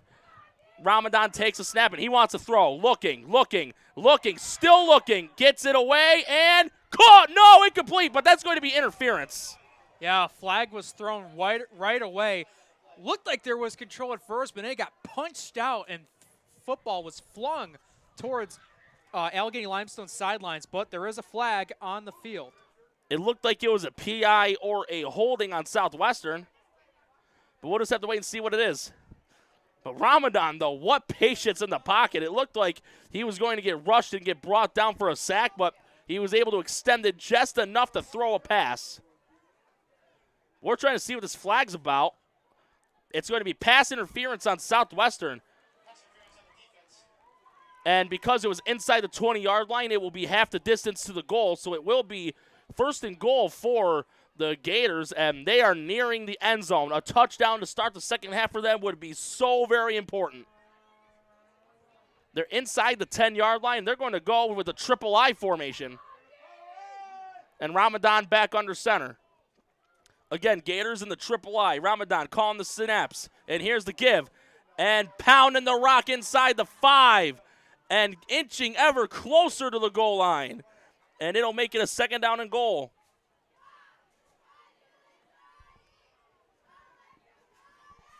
And it's going to be at around the 2-yard line.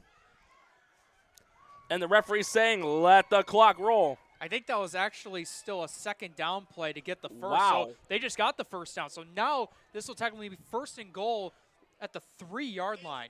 Wow, that kind of threw me off a little bit. Usually PIs are automatic first downs. That's still unique, though, but irregardless, it'll be first and goal. Let's see if the Gators will stick with the power or the triple I. That's what they did the last time, and they're going to stick with this. Again, to the viewers that don't know, this is the power I formation they're running. 3 backs behind Ramadan. Wouldn't be surprised if he kept it. And it's a give to Edwards-Hardy, and he's into the end zone, and that's what Alleghany-Limestone needed. They get on the board. They cut it to 11 points, 17-6. That was the best executed drive the Gators have had all night, albeit they did get an assist with a PI penalty.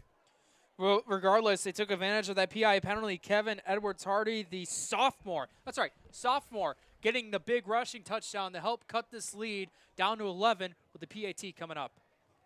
It almost looked like from the view, almost looked like they were going to go for 2, but they're going to go for the 1-point PAT. And again, too early for the Gators to panic, and they showed they still got the ice in the veins, getting into the end zone for a touchdown. Snap, put down, kick on the way. That was nearly blocked.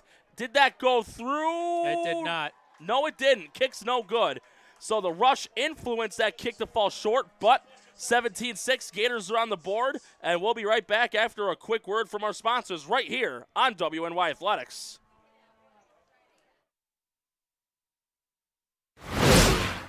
If you've been injured in an auto accident, large or small, call 681-4088. RES Physical Medicine and Rehab right away. If you are in pain or just sore, don't take chances. Call RES today and take advantage of their 24 to 48-hour appointment pledge. With no copays, RES will help navigate the confusing world of no-fault insurance with you, so you can concentrate on getting better.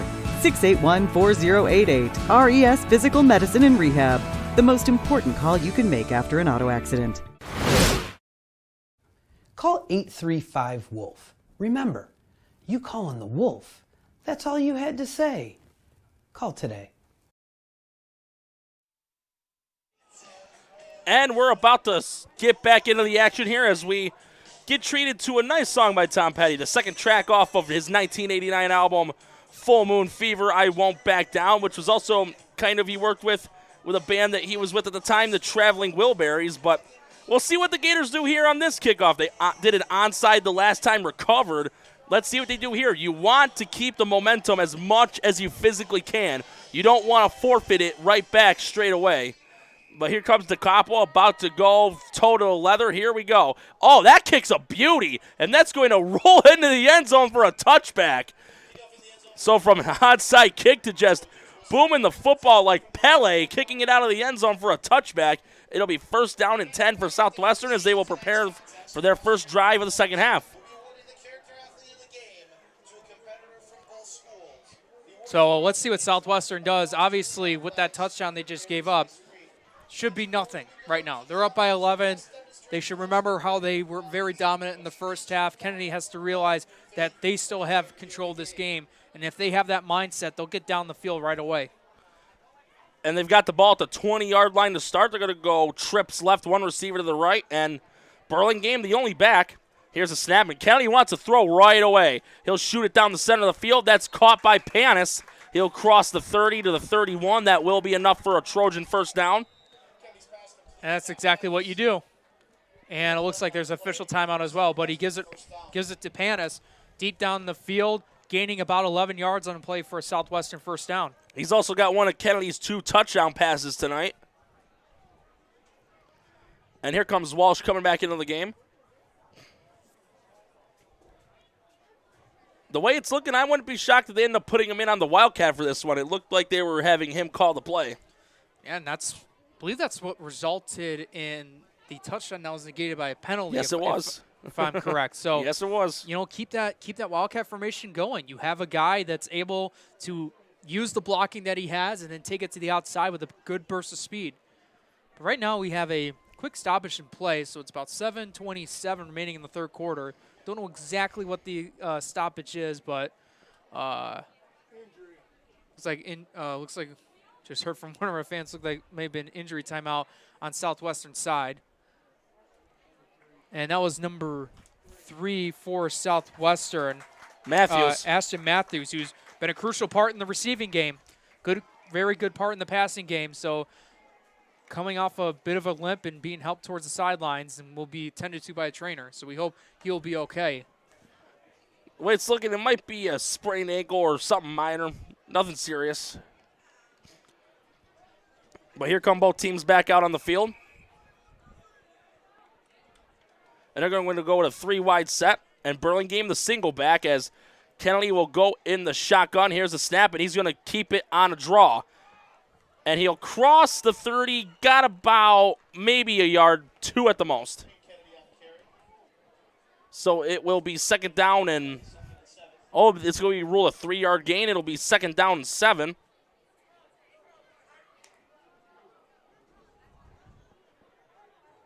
So Southwestern breaks the huddle. Again, to the viewers that are just tuning in, Southwestern ahead 17-6 over the Gators as they're going to run a trip stack on the left side and one receiver to the right. Gators with 2 edge rushers, and Kennedy wants to throw. Wings it over to the right side. That's caught by Panis again. Gets tackled at around the 44. The Gators got a touchdown and answered on offense. Now the defense needs to get an answer of their own. They need to get a stop on this drive. You don't want to give up any more points for the time being. And here comes Southwestern as they break the huddle.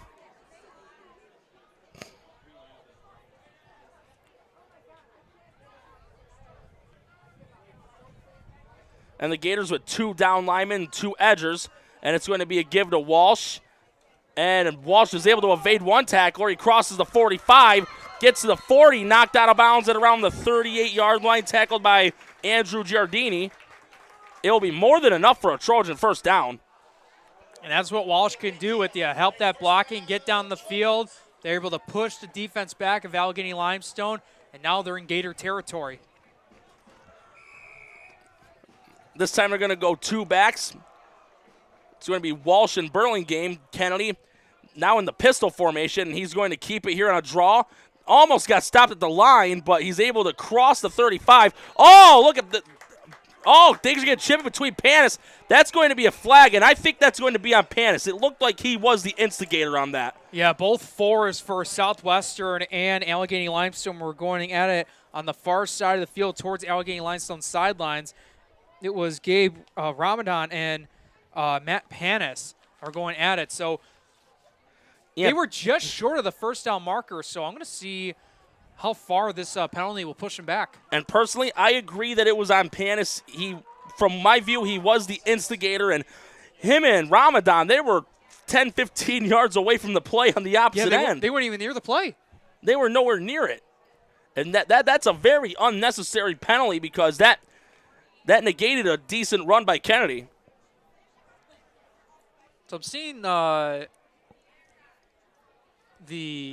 part of the chain gang where they have the first down markers and see where they spot this ball. It's still in Alleghany-Limestone side of the field. It's at the 47-yard line, so second down and 18.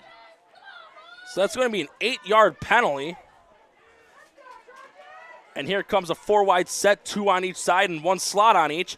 And Kennedy wants to throw, but here comes the Gator rush. Shooting it downfield, that's going to be picked off! Intercepted on the play by Giardini, and another break the Gators needed. They got to pressure Kennedy. They didn't quite get the sack, but they were able to hit him as he threw the ball. The hit was by Aaron Fowler, and he threw a deep shot in the straight center field pretty much, and Giardini got in front of it and picked it off. That's another big break for the Gators. It absolutely is a big break for the Gators. That's phenomenal job to get the ball back on the offensive side. But at the same time, the way that field position has been in this game, look where they start the ball. They're inside. Very true. Deep in their own territory.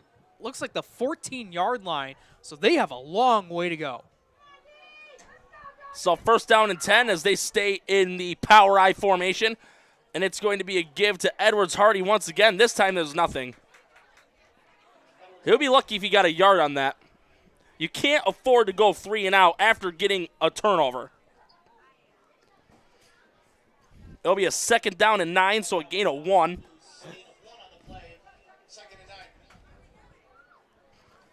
And here come the Gators in the huddle.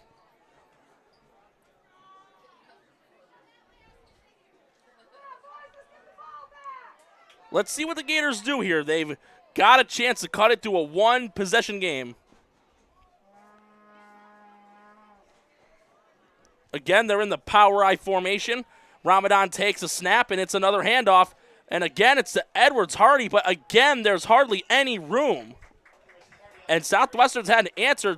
He may have fumbled the ball. Southwestern's saying there was a fumble, and the referee's indicating that's a Trojans ball. So it must have came out as he was going down to the ground. It will be Trojans ball, and they just gave it away after taking it away. It's almost like giving season here, season's greetings. But now Southwestern has a chance to make this a 3-possession game once again.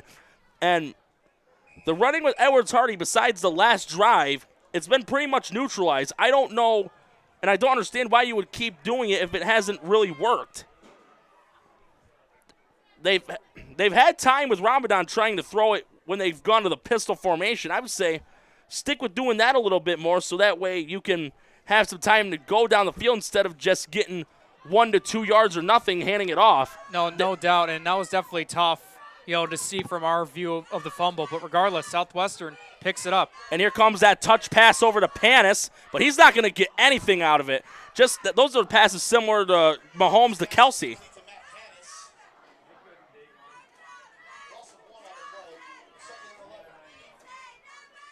So they lose technically a yard on that play. Yep. Yeah, I figured out the terminology for that. That's the touch pass. As it'll be a 2nd down and 11. And the only back will be Burlingame. They're going to have 4 wides. If you're the Gators defense, if you're on that, you need to get another stop. And here's a snap. Kelly wants to throw, but here comes the rush throw. Caught by Panis, and he'll get tackled down at the 6-yard line. So they're nearing the end zone for another touchdown. So an update here at Depew where Batavia's taking on CSP. CSP's up on Batavia 14-13. And Kelly wanting to go to the end zone here. 2nd down, looking. And he'll just keep it himself, and he'll walk in as he gets hit, gets in the end zone. Makes it 23-6 now the score. And fumbling it away just 2 plays after getting a chance to build your momentum. It's just like putting a little kerosene on the bridge and letting it implode. Kennedy making himself the one-man wrecking crew, has a couple of touchdowns in the air and gets one on the ground. They have a chance for a PAT to make this 24-6. Again, it'll be Neves who's kicking the PAT for Southwestern. Here's the kick, and that nearly got blocked. Hit the upright, but it still went in. Pulled a little Cody Parkey right there, but now it's a quadruple up for Southwestern. 24-6, 3:41 left in the 3rd quarter, and Stick around as we'll take a quick commercial break. You're watching this matchup between the Trojans and the Gators right here on WNY Athletics.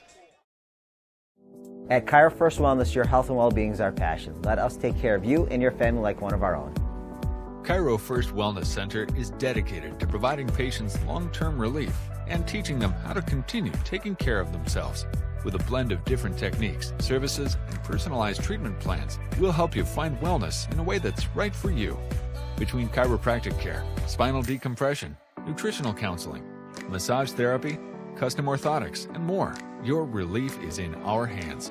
If twisting, popping, and cracking intimidate you, our Pro Adjuster restores the same range of motion as a physical adjustment would with gentle, repeated tapping.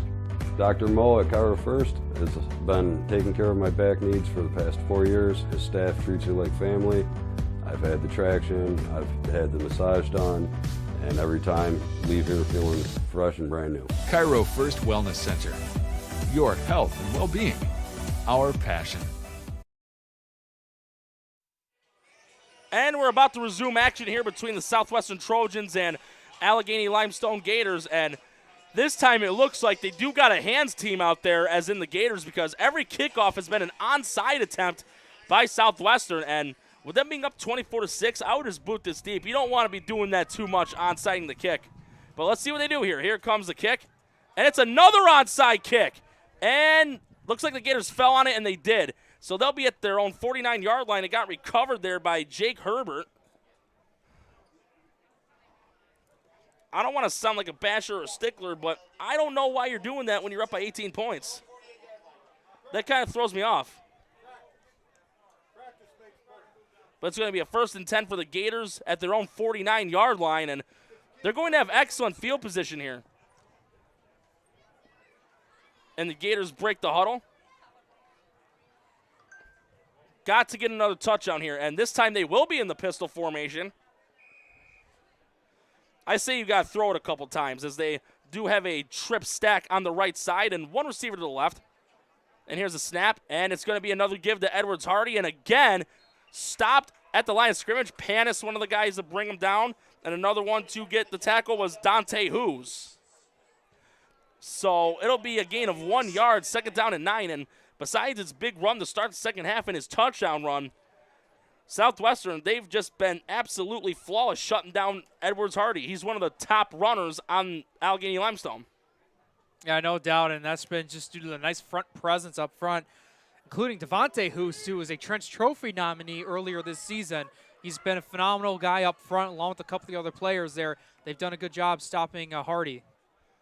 And Gators sticking in the pistol. Looked like there was a false start there, but Ramadan looking, he'll lob it up. That's caught. Oh, that throw was a beauty as it got completed over there to Andrew Giardini, who had the interception on Kennedy. And Ramadan floated that beautifully. He's got off the pressure, veered off to the left side, and he just threw a little lollipop and went right into the hands of Giardini. Nobody else could have caught that. Giardini could have pulled a Houdini making that catch. The junior coming up big, getting a nice floating pass to himself, putting himself and his team in the Southwestern side of the field. They're going to try and try to cut this lead down, and after that, they're going to get some big stops on defense. At least try to. A little over 2 minutes left in the third, as this is a give to the other Giardini, Matt Giardini, number 89. Looked like he got about 3 yards on the run. And being down 18 points and with all the onside attempts that they've had to endure, I think the rest of the game they're going to be trying to smash some bodies, try to knock someone to the ground with a clean, hard hit. Those are the best hits to see. Those ones that are like a loud pop, but they're clean. But again, Gators will go with the power I formation. And Ramadan will stay under center. A little over 90 seconds left in the third. Giardini set in motion. It's another give to Edwards Hardy. And he's going to be stopped behind the line. The guy to influence the rush on that was Cameron Lemp, who's got the other touchdown pass from Aiden Kennedy. And Panis was the one to bring down Edwards Hardy. And again, he has just been neutralized. It's like if he's walking with cinder blocks tied to his feet. And I think that's just Southwestern's defense just sniffing out the outside run. They're able to get past the blockers, past the line of scrimmage right away, and bring it down Edwards Hardy and able to wrap him up behind the line of scrimmage or either right at the line of scrimmage. This defense from Southwestern is just done absolutely phenomenal. It's going to be a 3rd down and 4 with under a minute left in the third for the Gators. They're going to go with a trips left, one receiver to the right, and they're going back to the pistol. And when they've used the pistol, Ramadan has had enough time to get a pass up in the air. And here's a snap. He wants to throw. Takes a 5-step drop. Looking. He'll wing it down the center of the field. That's caught by Giardini. He's the 5. Can he get in? No. He'll be tackled at around the 2-yard line. But again, Ramadan escaped the pressure. Ran over to the opposite end and threw a completion again to Andrew Giardini. And it's going to be 1st and goal to go at the 2-yard line for the Gators. And they have a shot to make this a 2-possession game again. And Ramadan just done a great job. You know, when he's throwing the ball, he's doing it outside the pocket on the run, finding Giardini then for another big 1st down to set their team up for a goal line situation. But the clock ticks now with 16 seconds. Will they try to get a playoff, or will they just maybe take their time? I'd say try to get a playoff because that's something that's not your friend right now. Well, but they're going to go in it now. They're going to go in the triple I formation. 3 seconds left in the third. Here's a snap, and it's going to be it's going to be a pitch to Decapua, and he broke the plane. I believe he got in. From my view, it looked like he broke, but it's going to be ruled that he was short. Even so, that's how we end 3 quarters, 24-6. But the Gators are threatening to score again. Stick around for the 4th and possible final quarter right here on WNY Athletics. Do not change the dial. Don't click your mouse. Don't hit the X button. Stay tuned. When it's time to sell your home, start with a visit to howardhanna.com, ranked the #1 real estate site for sellers. A few clicks will show you the sales price you can expect for your home. We can get you the most money in the quickest amount of time because we know where the local buyers are and how to reach them. So if it's time to sell your home, visit howardhanna.com today, and we'll match you with a local Howard Hanna agent to sell your home fast. I love being home.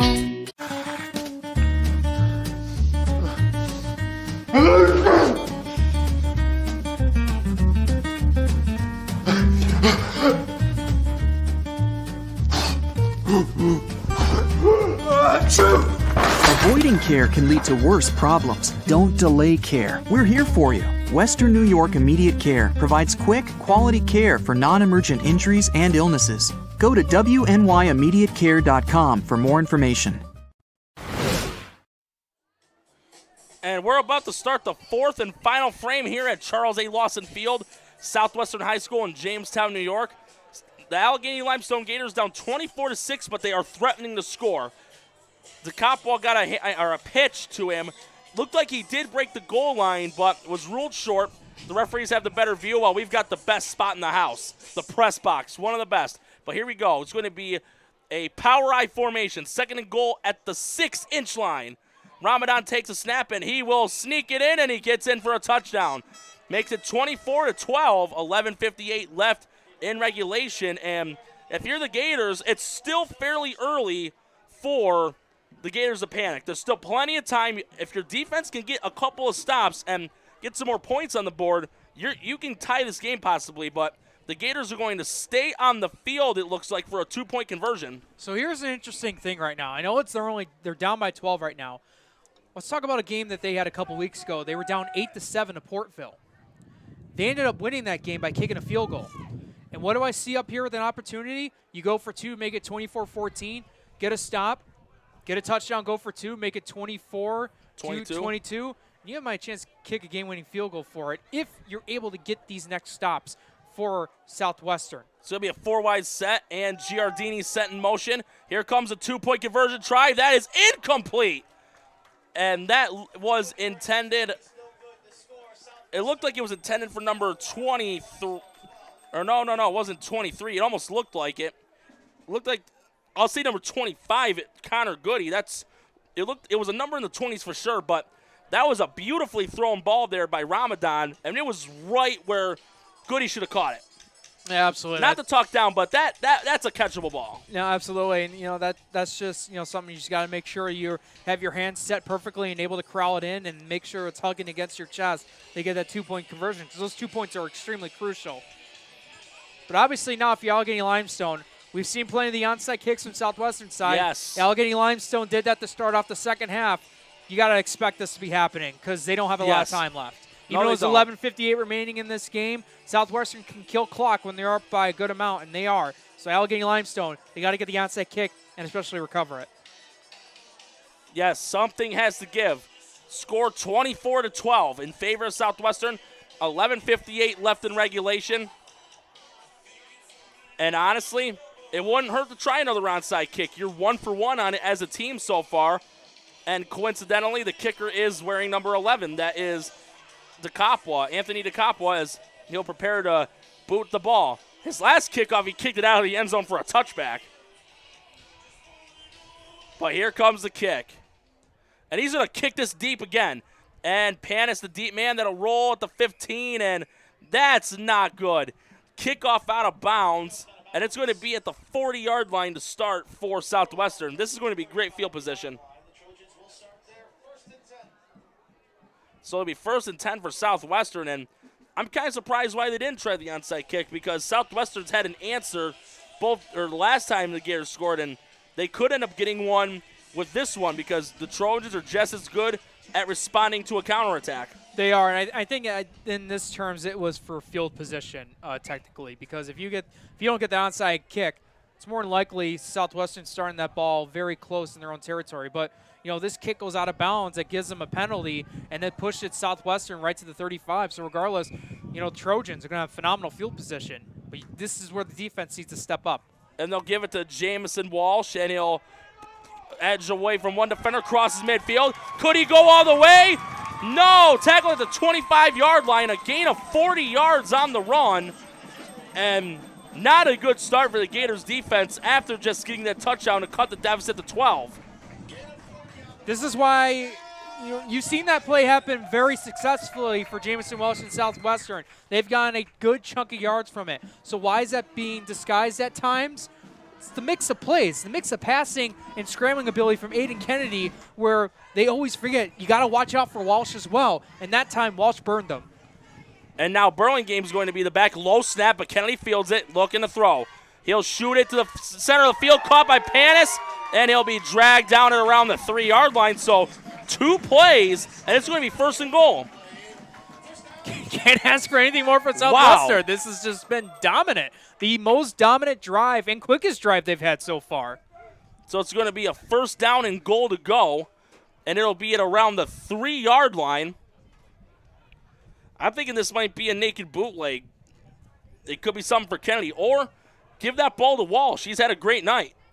But he takes a snap, and it will be a give to Walsh. And stop behind the line.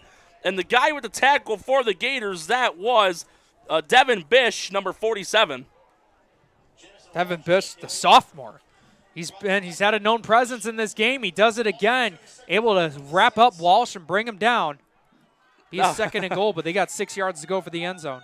It was a 2-yard loss on the play, and Kennedy wants to throw for it. He'll roll to the right side, looking, but here comes the D, and knocked out of bounds, short of the goal line. Looked like he got back to the original line of scrimmage. We'll see where the spot is. He picked up 4 on that play. So he got back to the line and plus 1 yard. So 3rd and goal to 2. A goal line stop for the Gators would be very important, but at the same token, you succeed in that, you're going to be pinned on your own end. Oh, no doubt.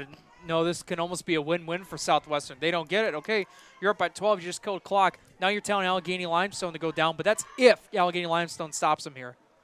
And they're going to run a power I formation. And let's see who got the ball. They did not get it. Didn't get a clear view who got the ball, but stopped short of the goal line. And that was a give to Walsh. Walsh got the carry, but the defensive line plugged it up. So it's going to be a 4th down and goal. And he'll be back at the 4-yard line. So it'll be a 2-yard loss. Yeah, 4th and goal, and this is just a nice goal line stance by Alleghany-Limestone. Just making sure they can't get this ball in the end zone. But Southwestern, They got to go one more play, though. That's the catch. yeah, this is gonna be the biggest play of the game. This could be a fake by Kennedy, and he'll just walk in. Let's see what he does here. He's going to look to throw. Looking, throws for the end zone. Intercepted! Picked off in the end zone, and that was by number 11, Anthony DeCapua. And how about a touchback? That gives them about 23 yards. That is huge. Beautiful, beautiful job. I believe that was Anthony DeCapua, the junior, able to come up and make a big interception and stall this Southwestern drive from adding more points, but makes it a touchback. Now you got a chance for the Gators to try to get down this field, but this is what happens with long drives. They haven't had that much success with it. This is where you got to do it. Yeah, and what makes it even more important, that pick in the end zone puts the ball at the 20-yard line. This is big field position change for the Gators because that could have been 1st and 10 at the 4. So that's 16 free yards right there for the Gators. They'll be in the pistol formation. Low snap, but he's able to get it off to the running back, Edwards Hardy. So gets it back to about the original line of scrimmage. That could have been another turnover for the Gators. And he'll make it a 2nd down and 8, so 2 yards on the run. Attention, Gerald Paddock, will you please report to the concession stand?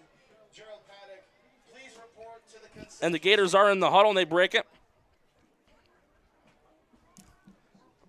They're going to have to try and throw the football here. They have to, because when you're running and running and running and running, you're burning more clock. Yeah, absolutely. And they got to try and do that. And here comes the power I formation for the Gators. And Ramadan with another handoff to Edwards Hardy. And again, minimal yardage. Looked like about a 2-yard gain. 3rd and 6, you need to throw this. You do, absolutely. You only got 9 minutes left to go in this game. You got to try to get something down the field quickly. You got to trust. Ramadan's got to trust his arm and trust his receivers to get a big play. One big play makes this a 1-score lead. You got to get it. Yes, and second half comparison for the Gators, it's been night and day. They have looked much better in this second half than they did in the first half by far. No doubt, and that's what happens when you have a good head coach from Alleghany-Limestone and Tom Callan that's able to make those second half adjustments. They've been known for that, and they've done a good job with that. As well as rally the troops as there are trips left, one receiver to the right, pistol formation, and Ramadan rolling over to the left under pressure, and he's going to get sacked. Very fortunate, though, that he was able to hold on to the ball because it looked like the two guys that got there for the sack, Cameron Lemp and number 40, Edwin Gibbon, a good, strong grip of holding onto the ball there by Ramadan. That could have been a fumble. Yeah, and this will set up a 4th down, a loss of 6. And they're going to punt the ball away. They've got Panis going back out for the return. He'll stand it around he's prepared to stand it around the 45-yard line. It's going to be a 4th and 12. That was a 6-yard sack on the play.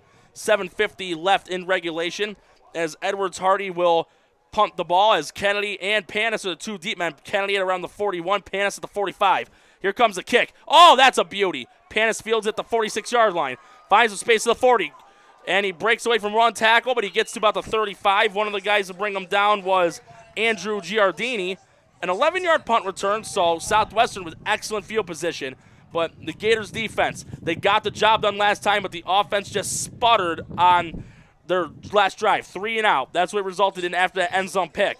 They need to get another stop here. If they don't, game over.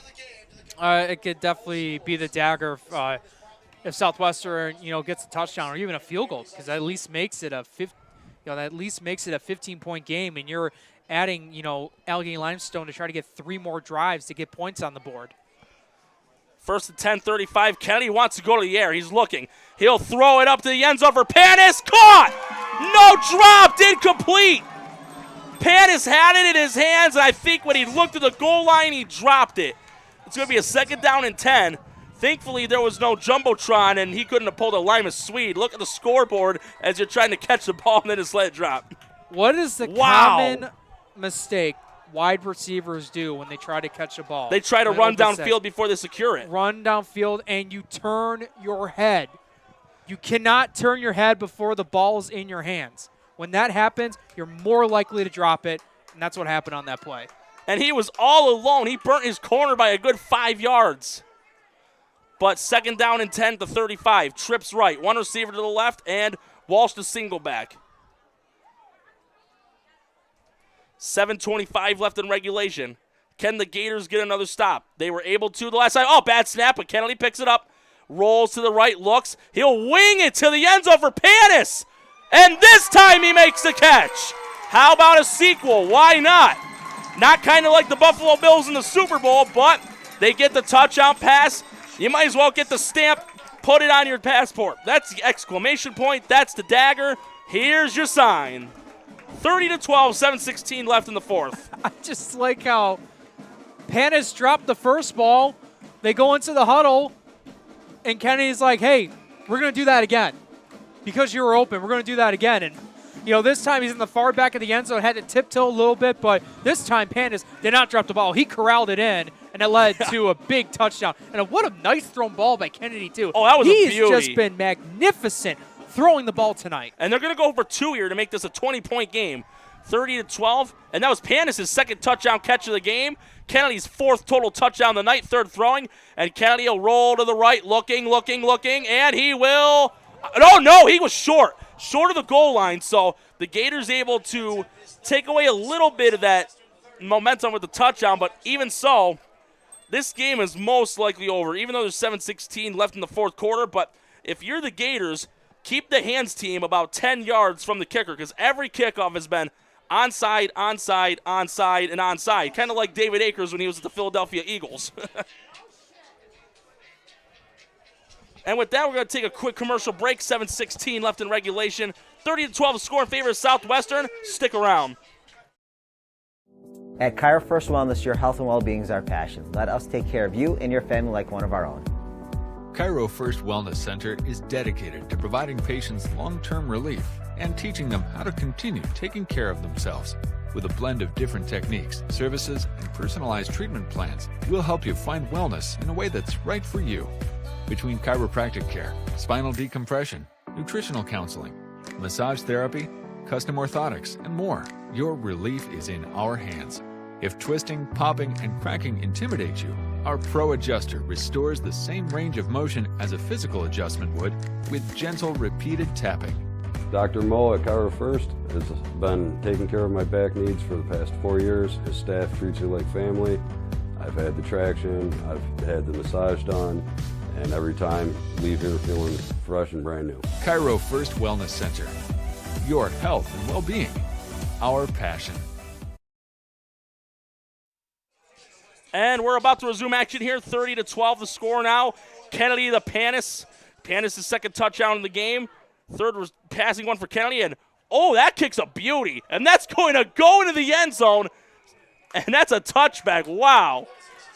That one was a beauty. I think there should be a rule where if you kick it off and it goes through the goal line, make it 3 points. That would make things interesting. Or if it goes, I was going to say go through the uprights. That would just be absolutely impressive, try to make that 3 points. There's kickers that can do that in the NFL and college ball. It's fun to watch. But it's going to be a touchback. So we've seen 2 kickoffs go out of the end zone, one by each team. 30-12, 7:16 left in regulation. And if you're the Gators, just go for at least one more offensive score. Build some confidence going into next week if you're the Gators. But the positive thing they can say is they looked much better in the second half. They got a couple touchdowns on the board. But getting one more can boost the confidence even more going into your final game of the regular season. And this will be a handoff again, and that's to Edwards-Hardy. And he'll get it to around the 27-yard line. So they'll make that a 2nd down and 3. Max Marshall on the tackle, under 7 minutes left in the game.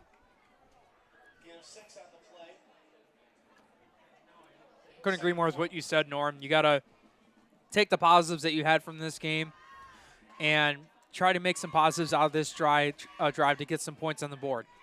And while we're talking about them, their next game, their final game of the regular season, it'll be Chautauqua Lake, Westfield, Brockton, the merged football team, and Alleghany-Limestone will be at home for it. That will be on October 21st to close out their regular season. Pistol formation, it's going to be a give to DeCapua, and he'll cross the 30-yard line. DeCapua having a good game for himself for Alleghany-Limestone. He's got one of the 2 picks, and he also kicked that onside kick to start the second half that the Gators recovered. Anyone that's able to do those successfully, jokingly, they're my heroes.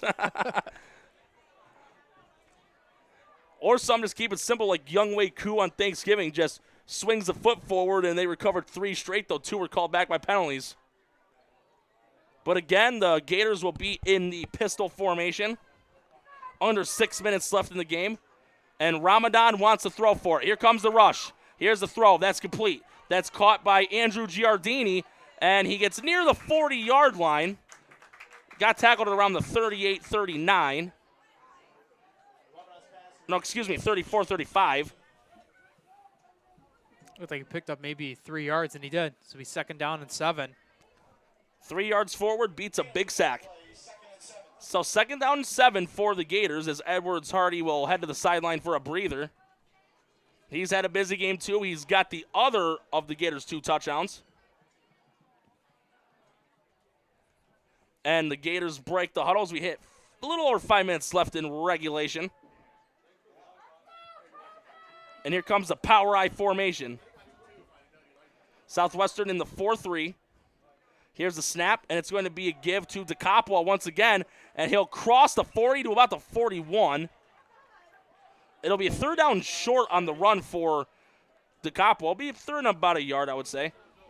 Well, DeCapua has done a good job. A nice little mix of him and Edwards Hardy to get some nice runs, some nice short game going. So it'll be 3rd down and a yard for the Gators. And they break the huddle. It's gonna be rolled 3rd down and 2. But here comes the power I set for the Gators. Southwestern indicating a blitz, but it's a give to Edwards Hardy, and he's got more than enough for the 1st down as he gets near midfield. I think even though they're running the ball and not really trying to throw it, I do think this is smart, though, because this is burning some clock because you know Southwestern's going to go for another score even with 2 minutes left. No, and absolutely. And at the same time, no, there's probably just a chance, to see how the run game is going to be towards the end of the game. And right now it's been very strong so far, and they're just trying to kill clock, to make sure that they're getting down the field. Like you said, get points on the board, make sure Southwestern doesn't respond back. And the Gators back in the pistol formation. Ramadan takes a snap. Here's the rush. Here's a screen, incomplete. Oh, man, we almost got shades of last week there.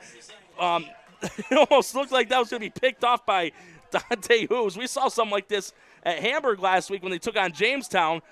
Hamburg tried throwing a screen pass, but it got picked off by a defensive lineman. Caleb Bain was the guy that intercepted it, and he went 53, 54 yards for a touchdown untouched. Yeah, and that was enough to give him the Trench Trophy nomination in that week as well. He was on fire that game against Hamburg. Just like what Jamestown's done all season, they've just been a very dominant team on both sides of the ball. Oh, man, to get back-to-back games with a D lineman for a pick 6, that would have been awesome.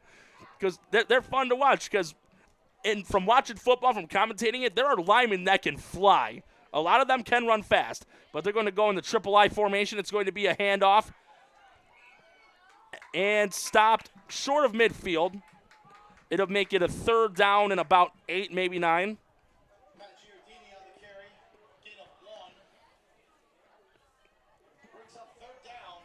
So gain of a yard on the play by Giardini. And the Gators break the huddle, under 3.5 left in regulation. And you and I both already know this will be 4-down territory for the Gators. You want to end this game on a high as you prepare to take on the merged Chat Lake Westfield Brockton team. They're going to go 4 wides, 2 slots. And it's, fumble, loose ball. And that's going to be recovered on the play by Southwestern. And it just looked like a botched return of the handoff. Dante Hughes fell on the ball, the guy that nearly had the pickoff on the screen, ironically. And that handoff was to Anthony DeCapua, and it was a perfectly executed one, Ramadan to him. DeCapua just didn't get a full hold of it. No, absolutely. There's no miscommunication. I don't think there's a miscommunication there. No, I didn't think so at all. I think it's just DeCapua just didn't have full control of the ball, and it just went through his hands during the exchange. Ramadan wasn't going to be keeping it, running it. He hasn't done that all game. It was going to be a run play to DeCapua. He just couldn't corral it into his chest. Unless they were trying to run the old days of the Nebraska Cornhuskers, the fumble Ruski. But if they tried doing that, that backfired. But Here comes Southwestern. It's going to be Jamison Walsh taking the snap. They got a trip stack and one wide to the right. And they're just going to run a Wildcat running play. And, oh, what a tackle there. And that's by the quarterback, Gabe Ramadan. He's playing quarterback and cornerback for the Gators this evening. And looked like it may have been 2 yards on the run. Oh, no gain. I stand corrected. That's kind of a frustration tackle. That was a clean one, too. Yeah, it was a very clean, frustrated tackle. Because he went there right away, all fired up just to bring that tackle down.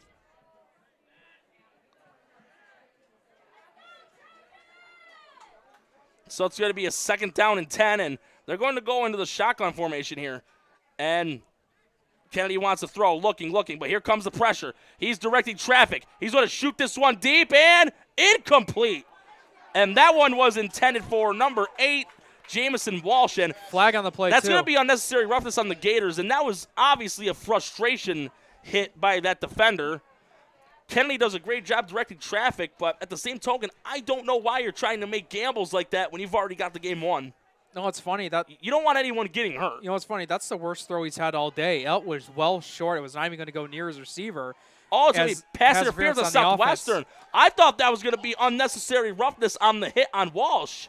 It was either that or I know there was some tangling up between Southwestern's wide receiver and Alleghany-Limestone defender, so I thought there may have been pass interference on the defense. But regardless, like I mentioned about Kennedy, it's just been, that was probably the worst thrown ball he's had. It was underthrown. I thought it was actually going to be picked off. But I thought it would be, too, because there were 2 defenders right there at it. But it's going to be 2nd down and 25 for Southwestern. But you don't want to do anything. I don't want to sound blunt. You don't want to do anything stupid. You don't want any of your best players getting hurt. God forbid it be anything serious. But we'll see what they do here. Kennedy in the shotgun formation, trips left, 1 receiver to the right, and he wants to go to the air. He's looking. He'll shoot it down the center of the field. That's complete to Elm. To Lemk. Cameron Lemk with the reception. So they do get the penalty yardage back +5, so they'll make it a 3rd down and 10. So back to the original line of scrimmage. And this puts under 2 minutes to go in the game. It's going to be 3rd down for the Gators.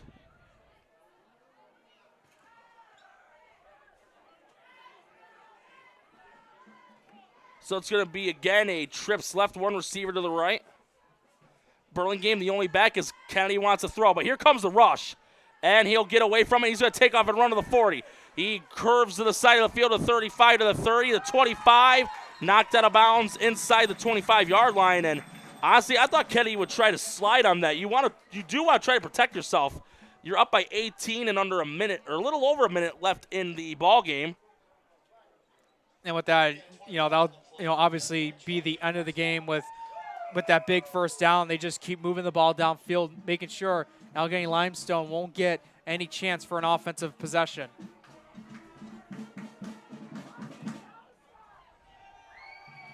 So it's going to be a 1st down and 10 after a 21-yard run by Kennedy. They're going to go trips right, 1 receiver to the left, and he wants to throw. Looking. Exits the pocket, shoots it for the end zone, and incomplete. Got broken up there by Andrew Giardini.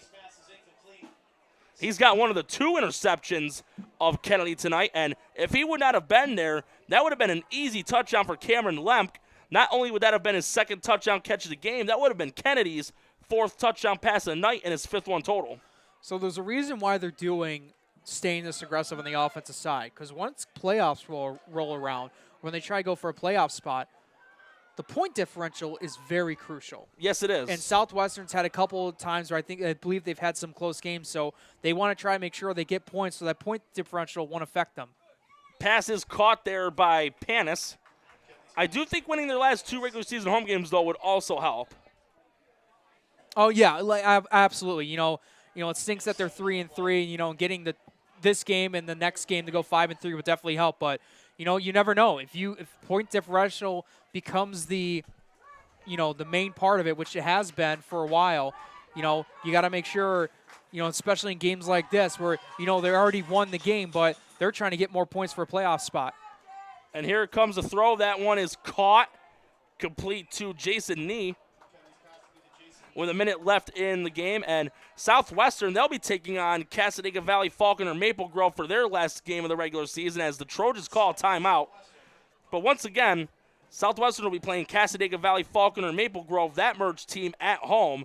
And Allegany-Limestone will have a home game against the merged team for their last game of the regular season. Again, that's Chautauqua Lake, Westfield, and Brockton. Those are the teams they'll be facing respectively to close out the regular season. Southwestern will improve to 4-3 with this win. Allegany-Limestone will drop to 3-4. But a win next week can help increase their chances of hitting that postseason. But a lot of times, like you said, Jake, it comes down to some of the little details. Whether it be point differential or a tiebreaker if one team played the other and pulled off the win or got the loss. That's another determination as well besides points. And it could also come down to conference record. So there's quite a few options and factors that can be mitigated for a team getting to the postseason as we hear another popular track by the DJ killing it tonight. A little Return of the Mac. Mark Morrison. One of my coworkers at a sub shop at work at Firehouse Subs is like her favorite song to listen to. They got good subs, though. But nonetheless, it'll be first down and goal for the Trojans. Southwestern wanting to end the game with a touchdown. He'll throw it for the end zone, and that's caught. And that is to Cameron Lemp, his second touchdown catch of the game. The fourth touchdown pass for Aiden Kennedy, and his fifth touchdown total of the game, 4 passing, 1 rushing, 36-12 to score, 53 seconds left in the game, and they're going to bring who's in for the PAT. So I'm taking a look at Southwestern's stats right now. They're 3-3. We'll go 4-3 at the end of this game and 3-2 in the league. Heading into this game, their point differential is 68 with an adjustment point differential of only 37. So there's a reason why they're doing this. They're not just doing it to run up the score. Okay. They're doing it when playoff implications come along because they're confident they're going to get in. Oh, low snap. Panis picks it up, and he'll throw it for the end zone for 2, and that got caught, but there's a flag. Put that in the football follies. A low snap of Panis was able to field it cleanly, gets up and throws it for a 2-point conversion, but let's see what the flag's all about. So let's see what this. It's going to be a holding on Southwestern. Wow, but put that on the put that on the follies though. Honestly, with that being kind of a spot penalty, I wouldn't be shocked if they want to try and go for 2 here. Wouldn't hurt. You don't want to beat a deep extra point. Well, it was funny because I can't believe they actually converted off that 2-point conversion. And it's just It the wasn't penalty that intentional. negated it. Oh. Well, the band played it earlier this evening, Looney Tunes and Merry Melodies. That's what that play was basically what summed that up. So I think the refs are just discussing here where the spot of the foul is going to be. I mean, at this point, I don't know how good their leg strength is in their kicker to go for the extra point. And Aiden Kennedy's going out there, so they're going to go for 2 They're going to go for 2 here. With it being this deep, I don't disagree with it being that deep. But we'll take a quick break for 53 seconds left in regulation. 36-12 now score in favor of Southwestern. Stick around for the final less than 60 seconds left of this ball game on W1 Athletics. When it's time to sell your home, start with a visit to howardhanna.com, ranked the #1 real estate site for sellers. A few clicks will show you the sales price you can expect for your home. We can get you the most money in the quickest amount of time because we know where the local buyers are and how to reach them. So if it's time to sell your home, visit howardhanna.com today, and we'll match you with a local Howard Hanna agent to sell your home fast. I love being home.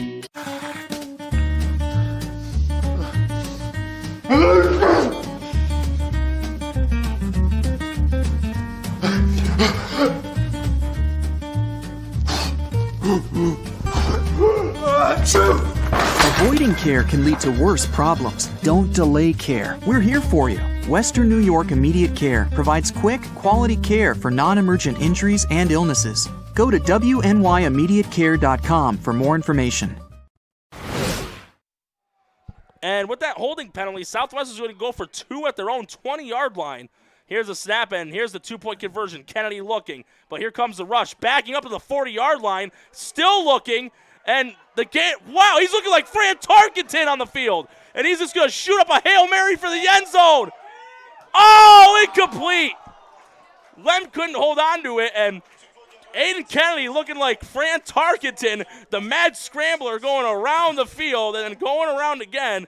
Nobody could have done their road test better than that. But the pass went through the hands of Cameron Lemp. The score stays 36-12. And we're having an entertaining final minute and whatnot here at Charles A. Lawson Field at Southwestern High School. Definitely entertaining towards the end. It's been a bit of a wild one. Man, that could have been the best 2-point conversion I've ever seen. It doesn't even matter if it was high school, college, or the NFL. That would have been the best 2-point conversion I've ever saw. Aiden Kennedy just maneuvering, snake trail, back and forth towards midfield until he just chucked it on a prayer, and unfortunately just went through the receiver's hand incomplete. But with 53 seconds left here to go in this game, we've said a couple times, this game is over, and Southwestern will definitely move to 4-3, getting a nice winning record towards the end of the season. Yeah, and winning your last 2 also helps.